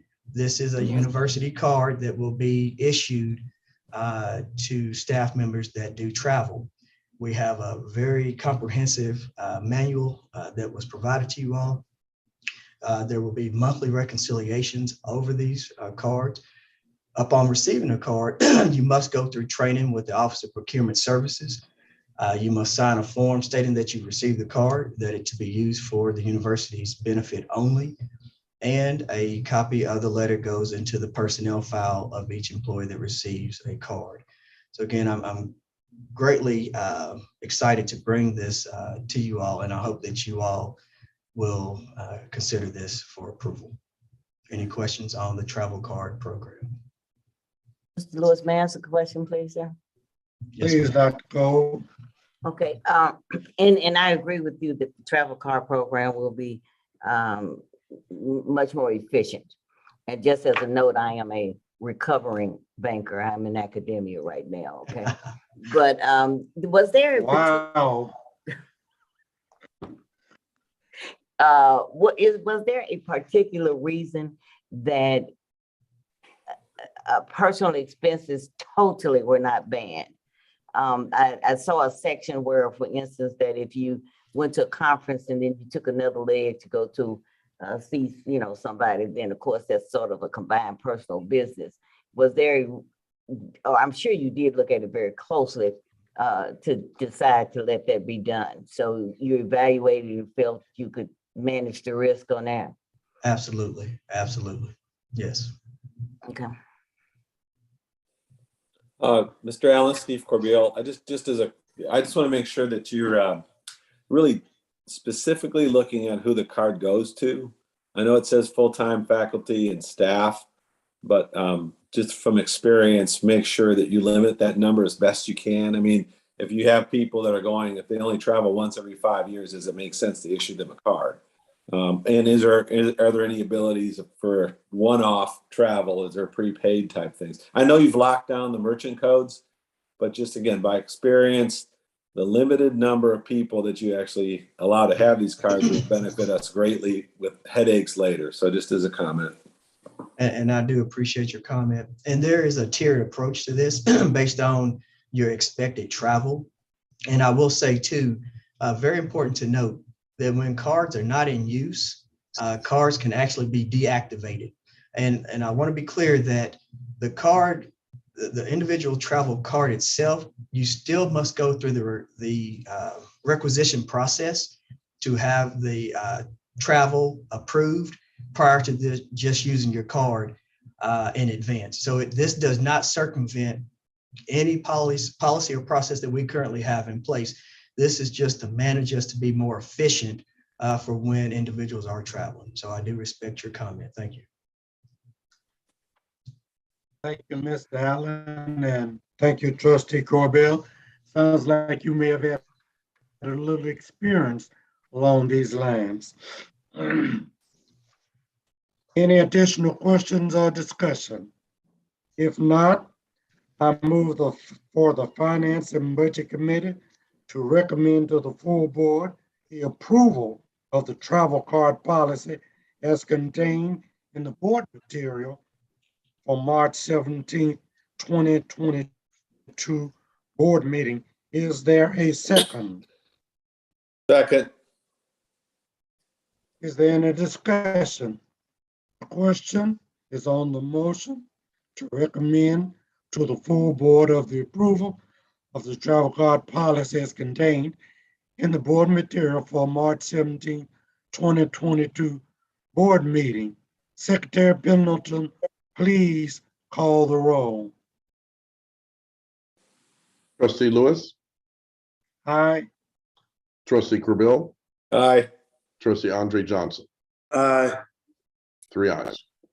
The motion is approved. The next item on the agenda is an update on the CARES Act funding.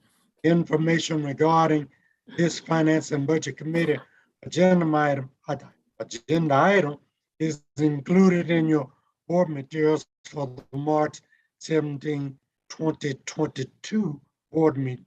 President Glover, please provide pertinent information related to this agenda item, and this is for informational discussion item. No vote is required. Thank you. Thank you, Chair Lewis. Ms. Allen? Thank you, Madam President, Chairman Lewis.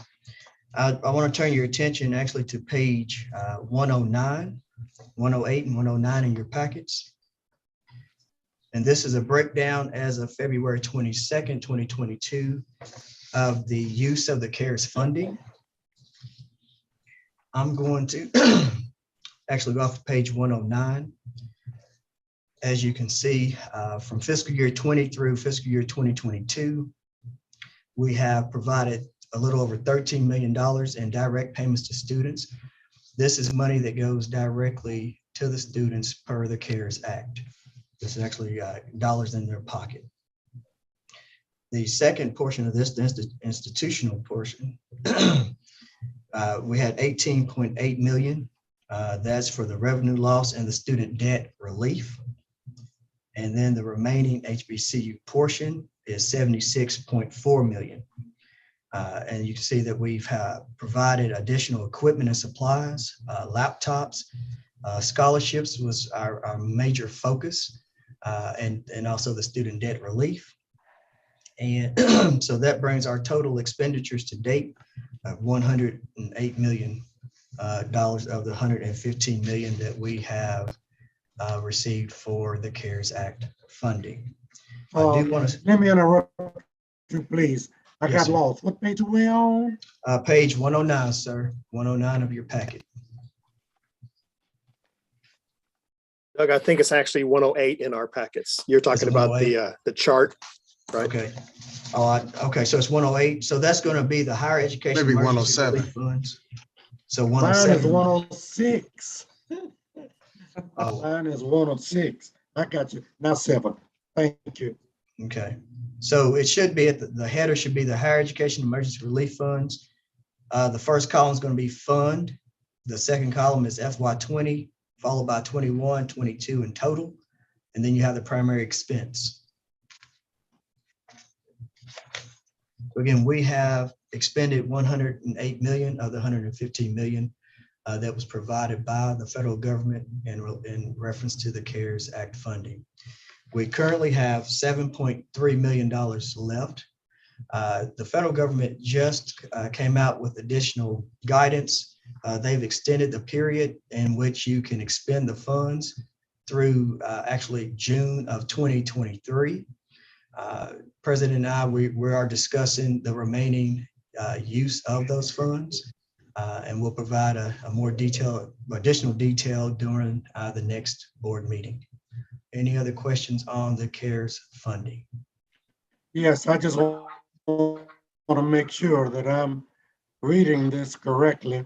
Yes, Tennessee State University Higher Education Emergency Relief Funds on page 106. Total award HBCU funds. Available balance $7,291,000. Is that what we're supposed to be looking at? yes, sir. That is our remaining balance for the CARES Act funding. And is it my understanding that you said that we'll have to wait until the next board meeting to get a breakdown of how you're going to use the $7.291 million? So Chairman Lewis, 5 million of that is actually funds allocated to the students. Okay, so that's money that what we're, Dr. Glover and I are still discussing means for that 5 million.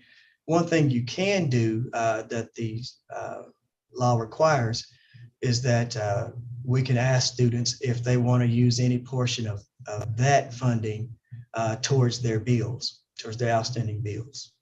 And then we does that mean you can go back to 2019?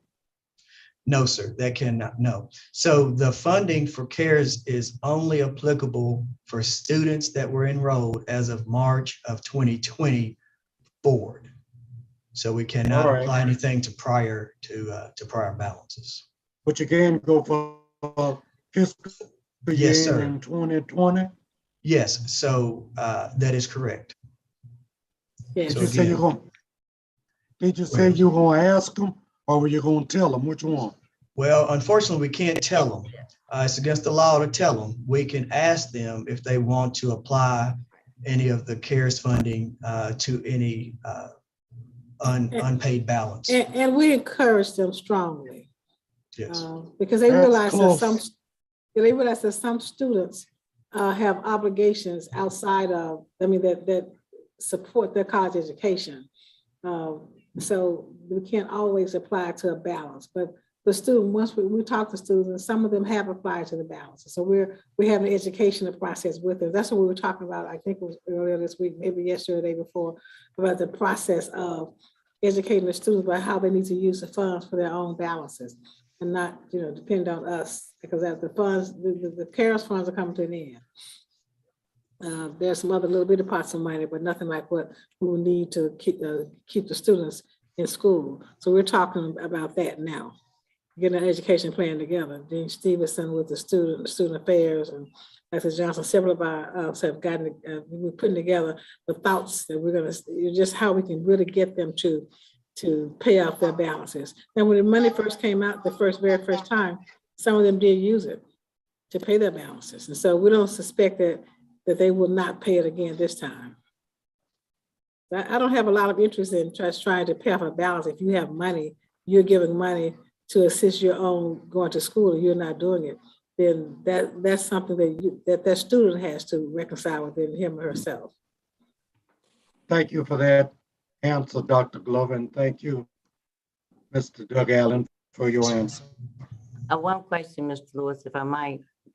VP Allen, are you over the quarterly reporting for it? Yes, ma'am, I am. Okay, and isn't that reporting posted online? Yes. Okay, so you all can always go online and see it after it's posted. True. Thank you very much. I appreciate any additional work, Dr. Cole. Thank you. Dr. Allen, I have a question. Yes, ma'am, Ms. Thomas. So I hear what you're saying. So I just want to make sure I understand the remainder of 5 million. Will that be applied to students' accounts this semester? Well, No, ma'am. Go ahead, Dr. Okay. Glover. No, we were saying the same thing. We're trying to get the fall. We're trying to get the students to come back. Those who are here, we have some other ways we're trying to help students to stay in school and get their balances paid this semester. Okay. But a lot of us, we're still trying to get that proper balance between this semester and the fall, knowing that many students, the fall tuition is a bigger challenge, and they've already gotten to school for the semester. We've already helped quite a few for this semester. Okay, so students won't receive another, I don't want to call it HERF, but is it a HERF fund on their account? We don't know that yet. Okay. We're still reviewing that. Okay, because that's the rumor. So I just wanted to ask you all. They were excited to possibly get another one. So just wanted to make sure. I'm not sure where that rumor came from, because it hasn't come from financial aid or the president's office, any of us. It may have been something started by students. Okay. Yeah, I've been asked several times, so I just wanted to get it from you. Thank you, Trustee Thomas, and thank you, Dr. Glover, and for your team's presentation. The next item on the agenda is the Finance and Budget Facility Report.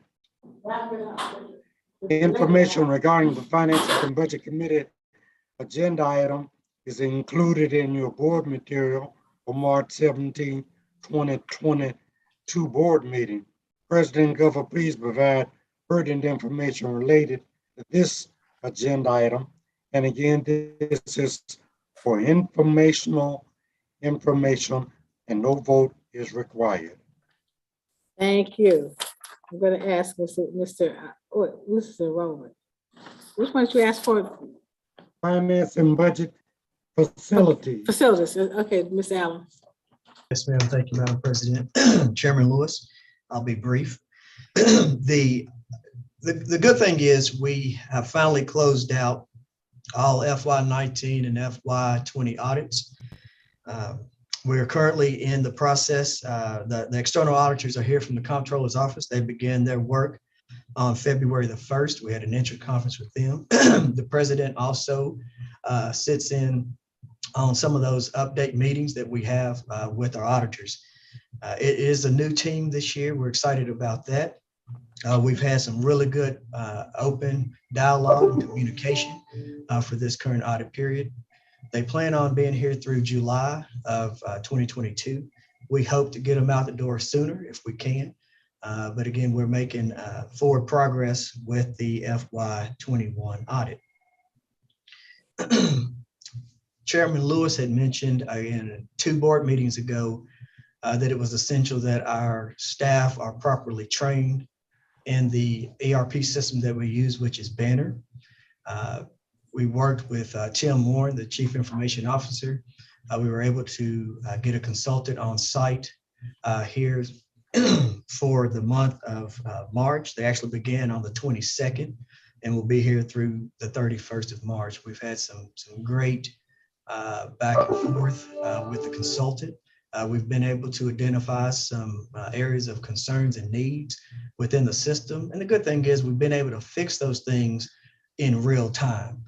So that's been a great benefit. As I mentioned earlier, staff members were able to get either refresher training or in some cases, first-time training within the allocation module.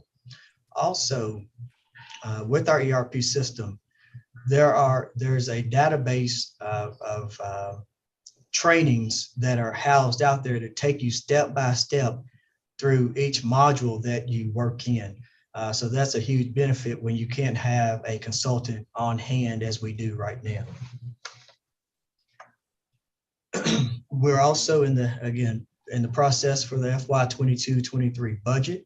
That will be provided to the board during the June board meeting for approval. So we're working internally now. There will be additional meetings throughout the next several months to finalize the budget to bring to President Glover for final review. And again, that will be ready for the board in June. We still have a couple of projects that are going on as it relates to the tornado recovery. I won't go through each one of those, excuse me, but if you all have any questions, please feel free to ask.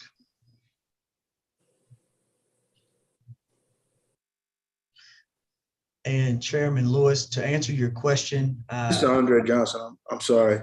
I have a question regarding the tornado relief, if you don't mind.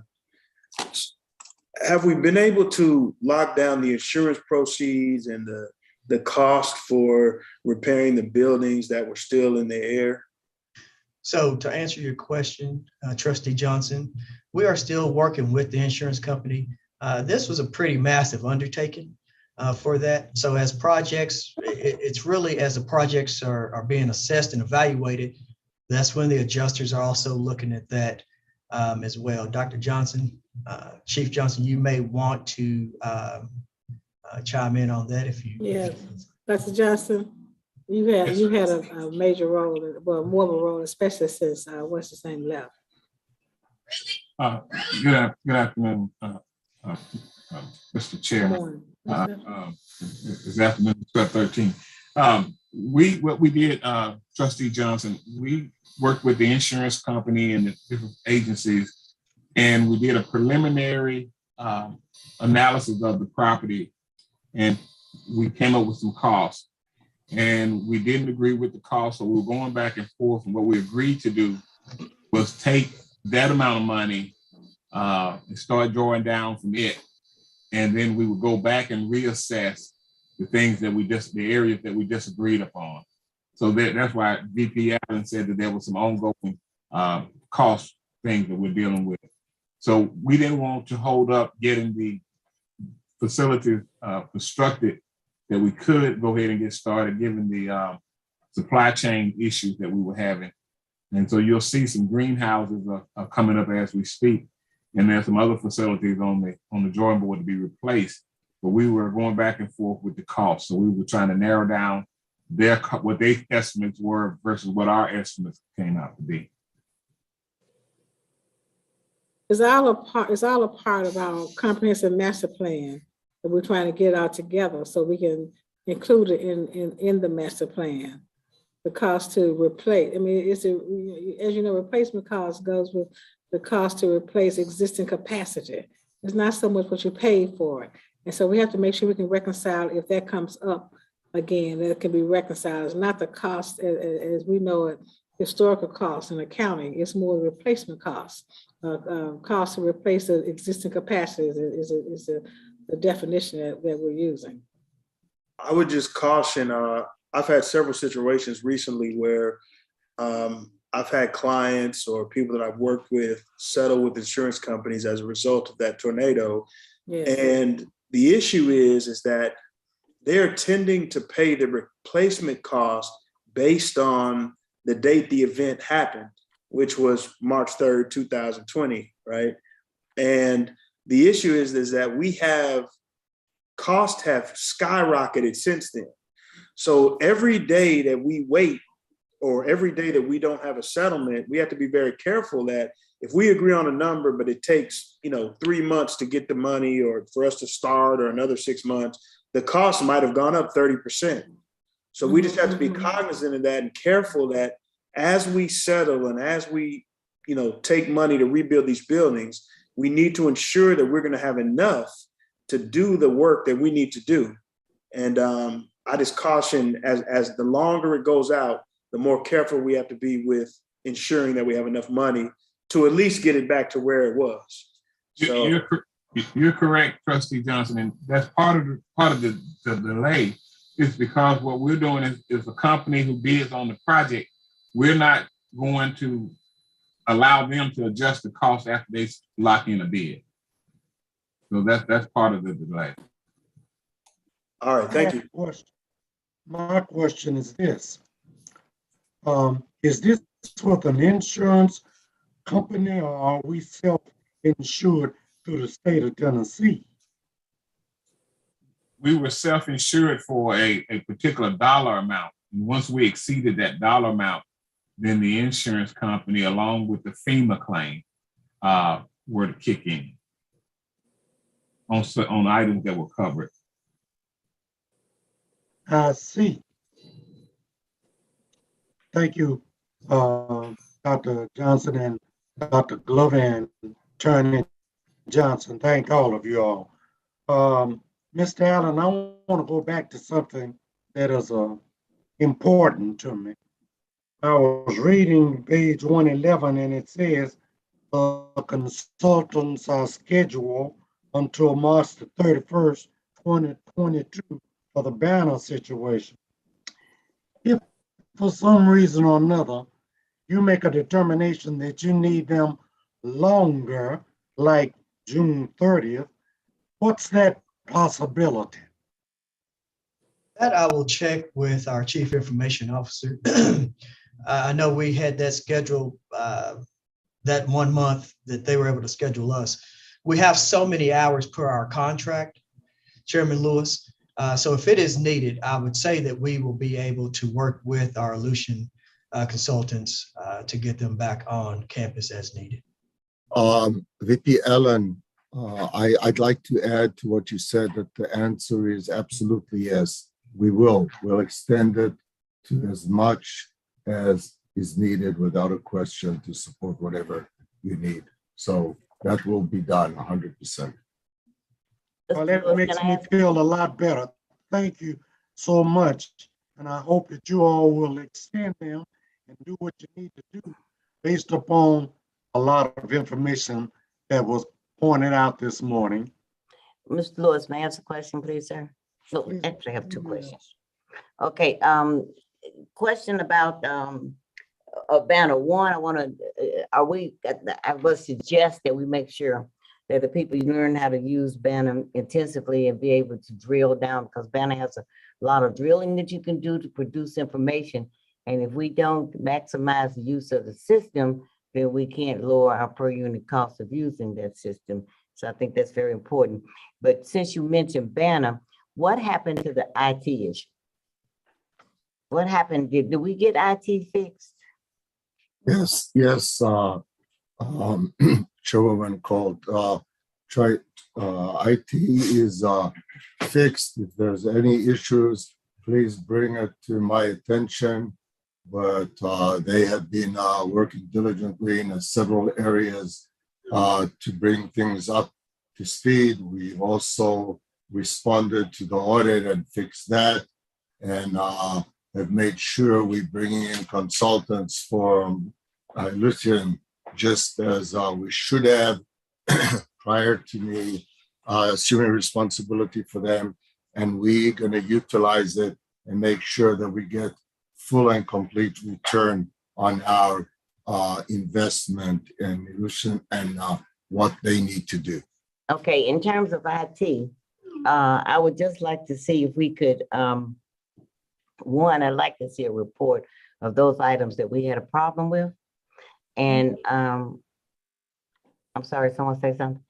And I'd like to see that we have indicated what we have cleared on that, and Director Davis, that you can agree to that, which we have cleared. So I'd like to have that report for the next one, because there's still complaints floating around about IT. But the other thing, I go back to Banner, because I'm familiar with it.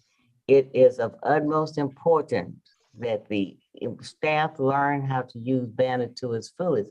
It will save you a lot of time. You can get a lot of information out of it. And I don't, and you have to, I think you have to be careful in terms of, and you are absolutely correct, VP Allen, about those modules that are out there. But sometimes it's a little hard to get the staff to go and do that, because that consultant is there. They're going to show you that 1 or 2 times, but then you left there with that system. And the only way you learn that system is that you have to go through and don't be recording everything you don't need to, but you have to go through and learn how the system operates. If nothing else, how to get from one module to a related account on it without going all the way back to the beginning. So I think that's critical. But IT remains on my plate. So I just want to see a detailed report, because based on what we had last time, we had a problem. So I don't doubt what you're saying, Dr. Harris. I don't doubt what you're saying. I just want to see a detailed report on it, please, sir. Absolutely, Chairwoman Cole. May I address that for a moment? Because I want to tell you, we had Dr. Ali Nichols Phillips and Tim Warren and I had a pretty detailed conversation about what Banner could do and how we were going to step it up to see what was not there that we were doing. I think it started pertaining to international students, but then we went on from there. So we were looking at various aspects of Banner that we were not using. That's the objective. So you're right, to make sure we use the Banner to the highest level. So that's where we are now with it. And so your point is well taken. That's Harry, what you're saying. Yeah, that's what I was exactly going to say. It's also on our plate. And we have been pushing in the past few months, to make sure that we are in our compliance with what was in audits. Again, I received them not such a long time ago, but that we are in compliance with what the auditors want, and something that, it's on your plate is also on ours, and that is to make sure that we maximize and utilize what we have out of this agreement, and not just the basics functions. And we discovered actually through working together with IT, as the president mentioned, that there's much more that can be done.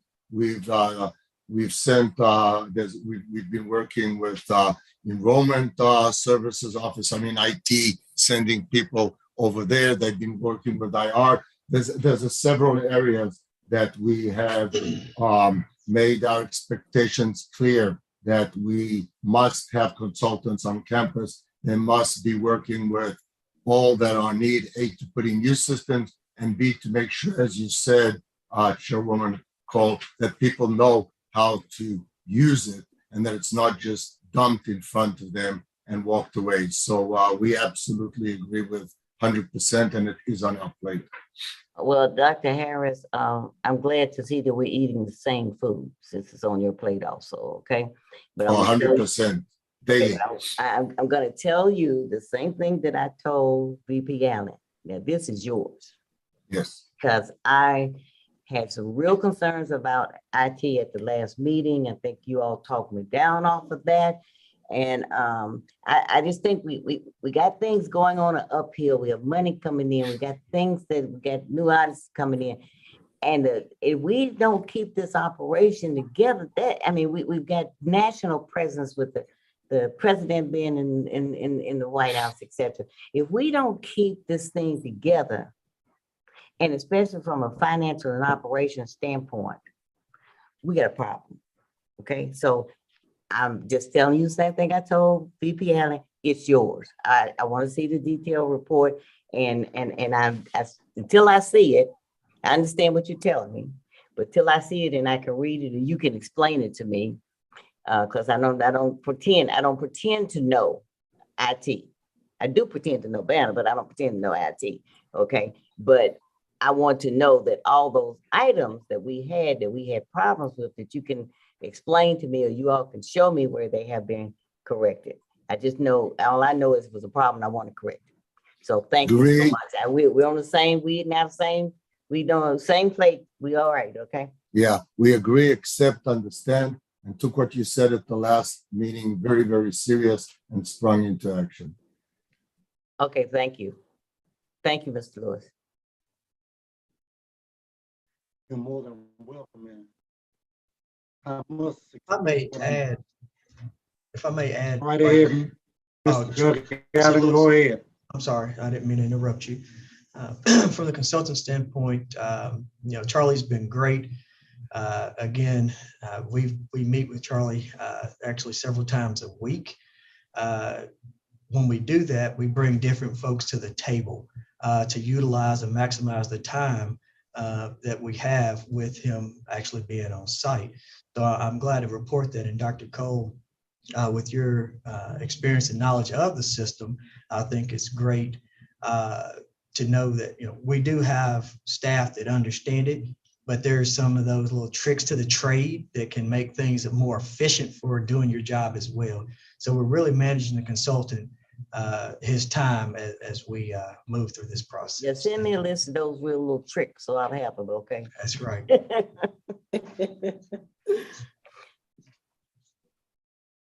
Thank you, Dr. Harris and Dr. Allen and Dr. Glover and all of you for your words of wisdom. And thank you, Dr. Cole, for your observations, because I think it's very important that we listen to what you say. It reminds me of the responsibility of a trustee. Trustees set the policy, but management actually gets the work done. But if anything goes wrong, it comes back to the trustees, and they are irresponsible for what management does. So again, I thank you very much for everyone's observations and everyone's comments, because we have a tiger by the tail thus far, but we got a lot to work with. So we need to make use of our dollars that we have while we have them, and do what we can while we can. Thank you, Dr. Glover, for your team's presentation. The next item on the agenda is the update on enrollment. Information regarding this Finance and Budget Committee agenda item is included in your board materials for today. Dr. Glover, please provide pertinent information. And we want to remind you this is for information and no vote is required on the update on enrollment. Thank you. Thank you, Mr. Chairman. I'm going to call on Mr. Izzet, Associate Vice President for Enrollment Management. Thank you, President Glover, and thank you, Chair Lewis. Good afternoon to the members of the Finance and Budget Committee members, and also to the other Board of Trustees members here today, and my fellow cabinet members who serve with me in caring for our students. Really happy to present this information. But before I start, I wanted to really acknowledge the leadership and innovation and commitment and daily inspiration, really constant inspiration of our university president, Dr. Glover, for her tireless support of all of our efforts to grow our enrollment through new marketing initiatives, including digital, print, and also in-person strategies, streamlined operational processes, and right-sizing our enrollment management teams. This has not only helped us to remain competitive while other institutions have experienced, other schools have experienced a decline in their enrollment, but it has also positioned us for ongoing success as we continue to navigate the effects of the pandemic and really futurecast our growth according to the university's strategic plan and our divisional strategic enrollment, recruitment, and marketing plan. As you know, the responsibility of enrollment growth touches every area across the university, from the parking team to our executive team. We all are engaged in making this happen. And so the growth that we've experienced that I'm going to share with you today in your packet is really the result of collective efforts of everyone that you see on this call today, and the daily grind of our dedicated team of in the Office of Admissions and Recruitment and Records and Enrollment Services and student programs, so new student programs. I'd like to direct your attention to page 113 in your packet and discuss the current enrollment of spring 2020. I'll start there. For spring 2022, 6501 is our current enrollment. This time last year, our enrollment was 5943. Of course, you see that. So we were up in our head count as well as the FTEs. I've also provided for you the undergraduate application pool analysis, which is really amazing. This speaks to some of the things that I was sharing with you, just mentioning earlier about the changes that we've made and the things that have happened to help us to gather more applications and also admit more students. Right now, today, we have 10,000. Your report says 10,327 students that have been admitted for fall. Since the printing of this report, that number has increased to 10,792. And that report was printed a week ago. So the interest in TSU,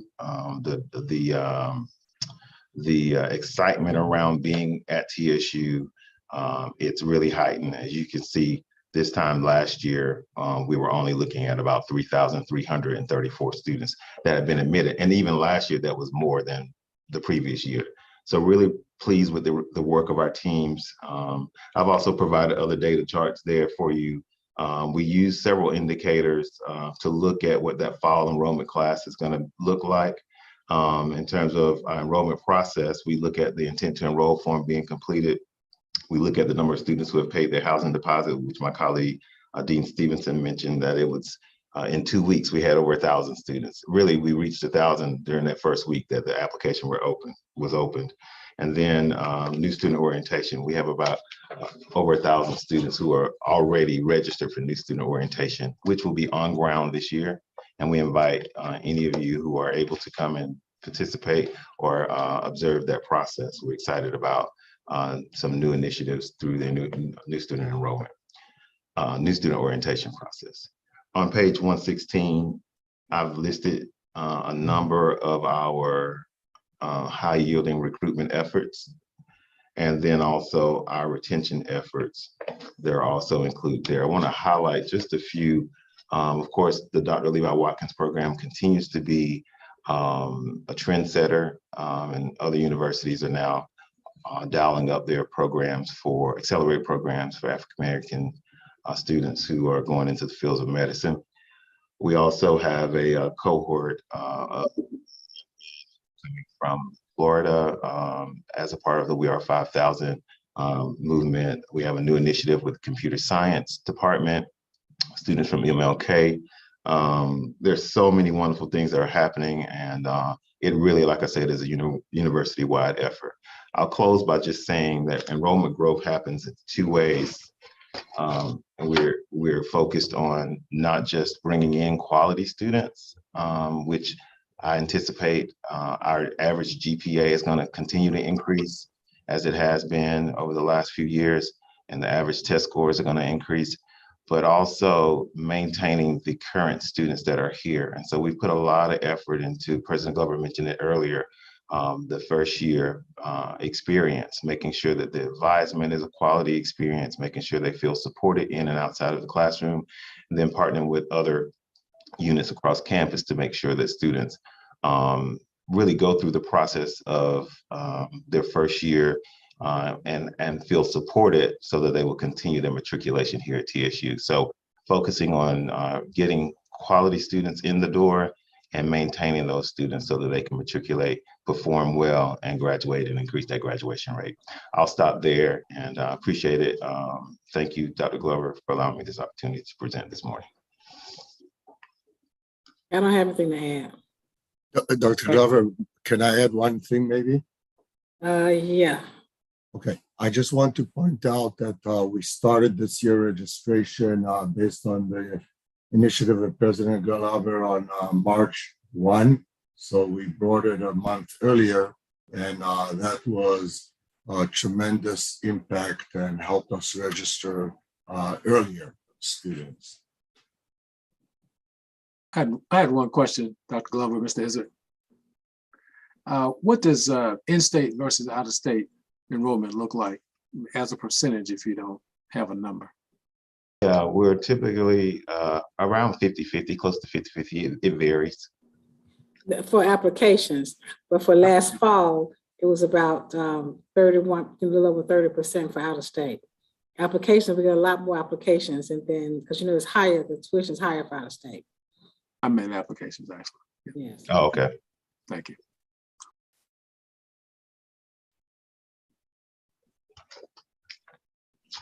Okay. Thank you, Dr.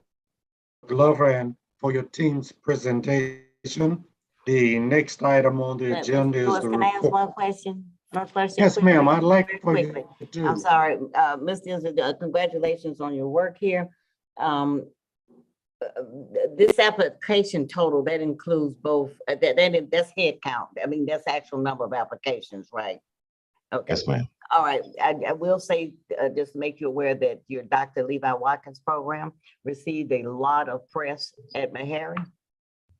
that was spread out, so that was good. The other thing, which I've said to you, I've said to Dr. Glover and anybody else that would listen to me, you go out and get those students, and you got to make sure that that admissions record office properly serves them. So I'll tell you the same thing I told Dr. Harris and VP Allen, that's yours. Absolutely. Yes, ma'am. Thank you. Any more questions or observations? Again, thank you, Dr. Glover, for your team's presentation. The next item on the agenda is the report on institutional development. Information regarding this Finance and Budget Committee agenda is included in your board material for March 17, 2022. President Glover, please provide pertinent information related to this agenda item. And again, there's no vote. It's for informational discussion. Dr. Glover. Thank you. I'm going to ask if our person's head of institution development or institution advancement will report. Mr. James Isabel. Thank you, Dr. Glover. Good afternoon, Madam President, Chairman Lewis, and member of the trustee board. I will be reading from page 120 of your report. I have a lot to sort of give you a report on where we are and what we've been doing in institution advancement. So if you go give me a moment, I'd like to share with you. Total dollars raised from corporate and foundation giving in 20, and we compared the last couple of years, and I want to show you where we're going after the comparison. Given in our fiscal year 2022 was 3.9 million compared to fiscal year 1.8 million, which was 121% increase. Total corporate giving during fiscal year 2022 was 3.7 million compared to fiscal year 21, 1.5 million. Total foundation giving in fiscal year 2020 was 219,000 compared to 21 was 214,000, which was a 2% increase. Top 5 corporate and foundation donors as of March 8th, 2021 in fiscal year 2020, Apple 1,000,001, Amazon 825,000, Western Express 300,000, Bank of America 200,000, FedEx 200,000. Total number of donors who gave 1 million in fiscal year 2022 was 1 Apple. Total number of sponsors for President's Gala in fiscal year 2022, 15 compared to the year before 2021, 0. Total amount of sponsorships dollar raised in fiscal year 2020 was 85,000 compared to 0 in fiscal year 21. And a member of my staff served as the Gala chair, and her name was Iris Raymond. Total number of proposals in fiscal year 2020, 11 compared to 9 in fiscal 2021. Total number of corporation campus visits, Zooms in fiscal year 2022, 13 compared to 12 in fiscal year 21. Those visits were on campus, Coca-Cola Foundation, Microsoft Corporation, UCOR College of Engineering, Lily Pate Whitehead Foundation, Citizens Bank, Kroger's, Second Harvest, Honeywell, Fifth Third Foundation, FedEx, HCA, and Regions Bank. The number of first-time donors in fiscal 22 at 100,000 or more, 3 companies were there, and there was number 1, Western Express, Microsoft, and Mr. William Freeman, former trustee of TSU board. Total number raised and designated to the Dr. Levi Watkins Institute from corporate and foundation relations in fiscal year 2020 was 300,000 compared to 0 in 21. I would like, and also the office was engaged in helping with the James Hefner Endowment Scholarship Fund that we are currently underway now. Chairman Lewis always asks the question, how much do we have in the bank? I want to share with you from 07-2020 to 03-12-2021, we had $3,500,000 in the bank. From 07-21 to 12/22, we have $6,045 in the bank. So, Mr. Lewis, we have an increase of 72%. In the bank is $2,531,000. I would like to say how she masterfully has mastered relationships in order to help TSU raise this amount of money. And there will be more raised. We're having a lot of more conversation. And that's Dr. Glenda Glover. I can easily pick up the phone and ask for the dollar, but the call was generated by a relationship with Dr. Glover, with the members of her sorority, Alpha Kappa Alpha Sororities Incorporated, and also by her relationships and working in the political community nationally as well as locally. So it just wouldn't be fair for me to say we are doing this all on our own. It's coming from many different ways. And I noticed that Dr. Glover relationships are to be noted here in this meeting. And as I said, we're having a lot of more discussion with a lot of more opportunities for the university and students at large. Mr. Lewis, Chairman Lewis, that concludes my report. And I want to thank you very much for addressing the trustee board. Yes. Thank you, Mr. Isabel. Now, any comments, discussion, questions, or recommendations from any trustees? Yes, sir, I had one. First, I want to just thank the Mr. Isabel and all who are responsible for giving us this information, because it has gotten better over time. And I had one question about, and I don't know if this is the right place, maybe there's some other place to report this, but on our student internships, sort of how we are doing in that area, because it does connect back to our strategic plan, and that's to provide experiential learning. But we do a lot of reporting on corporate activity in the development area. So that is one place I'd like to see some more information, if we could. We can bring you a report on that one, because Dean Stevenson told some things this morning. We can give you a report on that. We're as far as how the relationship between the companies that come here and the ones that we partner with for contributions, as well as other resources. So we can provide that for you. Thank you so much. Thank you, Trustee Pinnock. Any other comments? Thank you, Dr. Glover, for the report by Mr. Isabel. I'm glad to know that he listens to what I say, because I always like to know where the green stuff is. It makes a difference. He tells us. Thank you. Correct. Okay.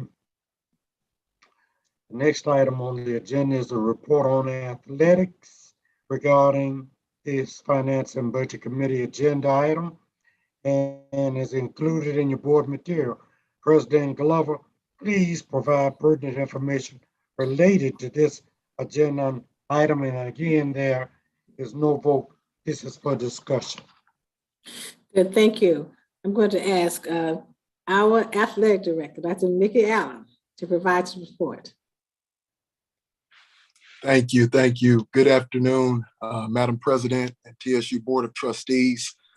Before I start, I'd like to extend my gratitude for the trustees present here today, for your service to Tennessee State Athletics and for your service to the university.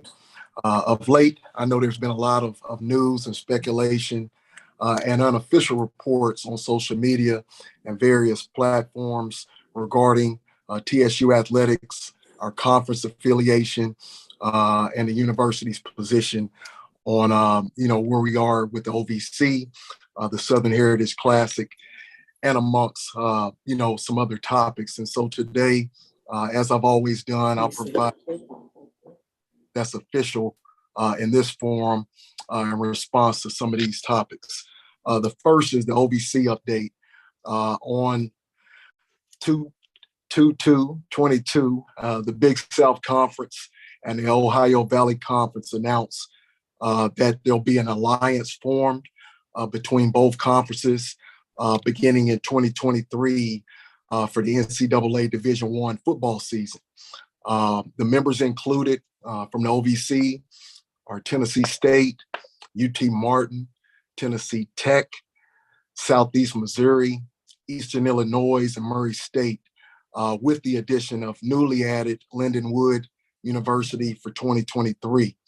The Big South members in the alliance include Robert Morris, they're in Pennsylvania, Charleston Southern in the Carolina area, South Carolina area, Campbell University, and Gardner-Webb, both in North Carolina. The OVC Big South Alliance, what it does, it combines the football membership from both conferences, the OVC and the Big South Conference, to ensure NCAA championship access. And so when you look at the automatic qualifier for FCS playoff contention, there must be 6 member institutions that sponsor football. And so this alliance gives access to both conferences and protects that access because of the different shifts and changes in those respective conferences for playoff access.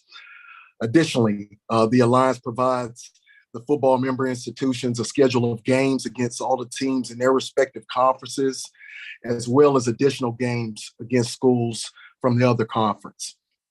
Also, the Alliance will initially will increase travel costs due to the overall distance between the member institutions within the Alliance. And, I did reference, you're looking at Robert Morris being in Pennsylvania, Raleigh, some of those areas, there will be a differential in terms of travel costs that OVC member institutions have traditionally paid in terms of getting out to contests. President Glover I want to mention this, President Glover has given me the directive and charged me with forming a committee to evaluate our current position and alignment within the OVC conference and future developments that are going on amongst the landscape. And take my flex, my little. Across the landscape of FCS conferences. And so this committee, it has been developed and it consists of university leaders, head coaches, and prominent alums. And so we're currently meeting on a regular basis and having discussions in terms of recommendations that we can make to our president. Next, we'll discuss the Southern Heritage Classic. This would be the 33rd year of the Classic. It's one of the most attended HBCU classics in the country. Since 1990, the game has featured Tennessee State University and Jackson State University. However, there have been some developments that I pretty much know that you all are aware of in respect to the uncertainty about the future of this historic matchup. Some points there, give you historical context to date. Jackson State, they did officially, initially announced that they were terminating their future participation in the Southern Heritage Classic, which included 2022 competition due to an alleged conflict that they referenced with the conference commitment in Birmingham, Alabama. Shortly after that announcement, our president issued a statement, President Glover's statement expressing her disappointment and displeasure with Jackson State's decision to cancel participation in this contest, and rightfully so. She expressed that, and it rang loudly.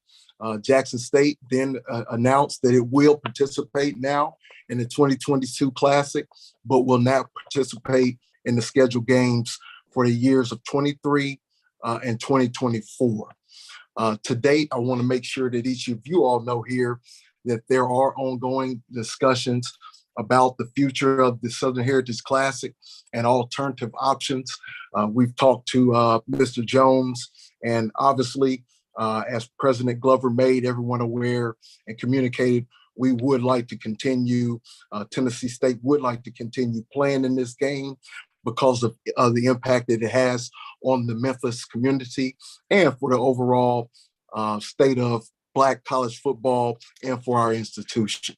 And, in terms of scheduling and classics, we are looking at members to bring on from a classic standpoint in the city of Nashville and Atlanta, and renewing some classics that once were in place, and looking and exploring options for other institutions to play Tennessee State that might be profitable in the city of Nashville.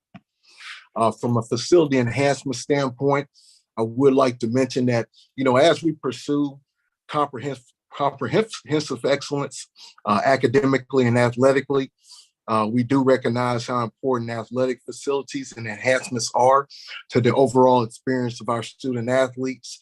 And so we've done great things in this area from a private and corporate giving standpoint. I would like to mention that the Gentry Center has been renovated and now features a lot of new technology, media boards, scores table. We've painted in the Gentry, and we've also updated the track and field locker rooms. So I'm proud to announce that. The indoor complex will soon feature a state-of-the-art training facility for multiple sports, specifically football. And so we're proud about that as well. And that project was made a reality through a gift from Western Express. So we're obviously proud about that gift commitment. Some of our highlights with our sports programs. I'll mention our fall sport highlights here under the leadership of Coach George. TSU football finished 5-6 for the fall season 21. It was the first time we've had a first 4-game winning streak since 2016, where we posted 4 consecutive OVC wins. So that was the first time we've had that winning streak. And so as we continue to build and take steps, it will be a process, but Coach George has hit the ground running, and we're currently into spring practice. So we're making strides in the area of football. We had a volleyball student athlete, Gina Rivera. She was an all-OVC student athlete, and she broke the all-time digs record for Tennessee State volleyball. And so great kid, great academia kid. And so she's a tremendous volleyball player, and she'll be finishing her last season here with the Tigers this upcoming fall. TSU Ladies Tigers women's basketball won an OVC basketball tournament game. It was the first OVC win since 2015, as well as our men's program won the opening round game against SIUE in the OVC basketball tournament in Evansville, Indiana. We have a Olympian on campus, everyone. I think his name is Arlazon Brumfield. Arlazon is a second place. He was a second place winner in the NCAA Indoor Track and Field Championships in Birmingham, Alabama. And so we might have the next Ralph Boston on our campus. So we're proud of that young man's accomplishments, and we're looking for him to do great things in Oregon in the outdoor championships. We did host the track and field cross country championships in 21. I'd like to commend our legendary coach, Chandra Cheeseborough. It takes a lot to host a championship from a conference standpoint. And so we hosted this year in Nashville, and it was all hands on deck. And I'm proud that we were able to host that specific event. With our spring sport highlights, I'll finish here. We do have a new softball coach, Coach Janae McGrath. She was an all SEC student athlete at Ole Miss. She's been on our staff for 2 years. This is her 3rd year.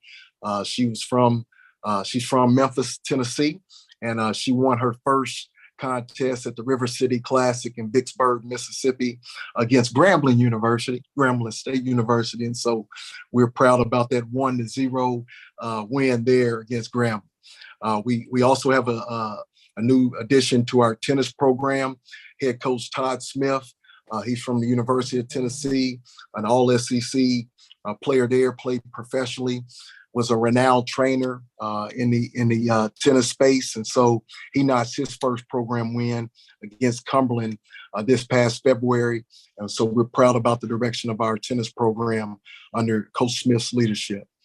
Last but not least, I'd like to announce our our spring game. Our spring game will be held April 9th. We will have this spring game in Hill Stadium. It's a 3 p.m. kickoff. Before the kickoff, we will have a 7-on-7 game that features a lot of our TSU legendary players. So we're hoping that all their lube muscles are lubed and they can still cut, run, and no injuries there. But it'll be a free event for the Big Blue community. And so, we're this year taking a emphasis and approach where we're trying to re-engage our fan base, specifically in the North Nashville community and in the Southeast region and Midwest region, and really bring everybody back. We're hoping that we'll have games on campus this year. And so it's an all hands-on approach that really is going to be an all effort approach with our VP Doug Allen, President Glover, Chief of Staff Dr. Johnson. So we do recognize the importance of bringing the student spirit back on campus, and so we're hearing everyone's voice on that, and so we're working towards that. And that concludes my report. Good.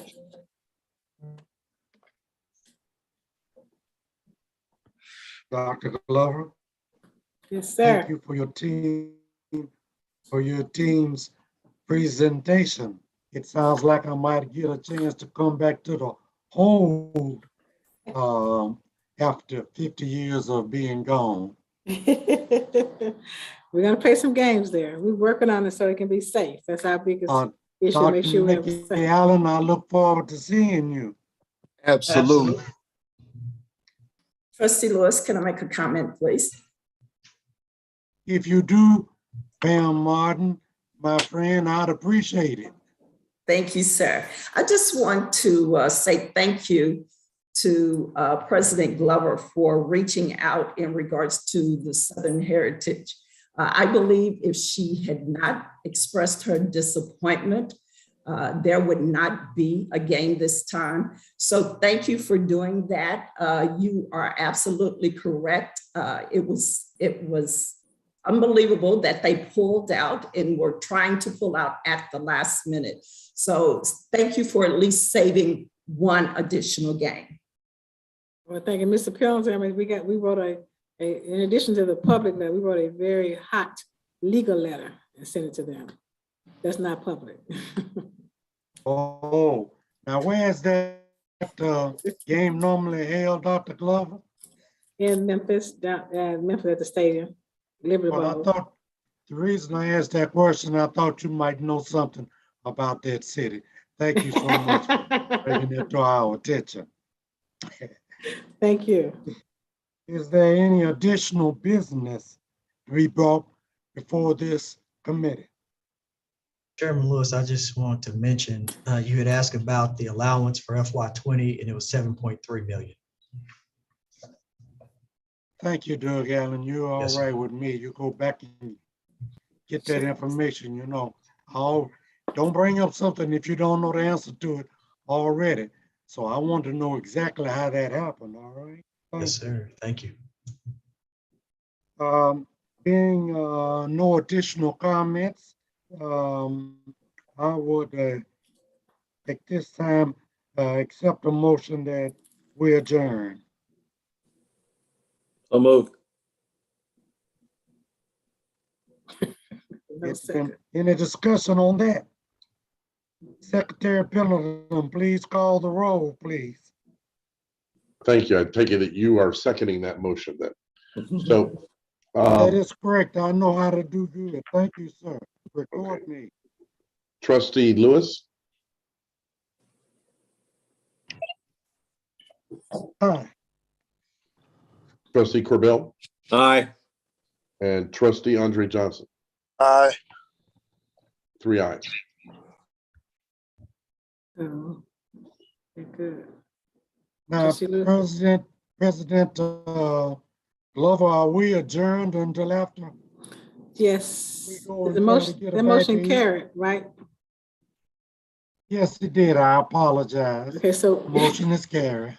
okay, so we're gonna come back at 2. 2 o'clock. Good, thank you. So we'll see you at 2. And you Thank guys have a everybody. you have a separate link that you received from Arlene on that. Yes, your link is Thank you. located. Yes, and the link is, as Dr. Melton is saying, the link has been placed in the chat. So please, it was sent to you again this morning as a reminder, but again, as a backup, it was just placed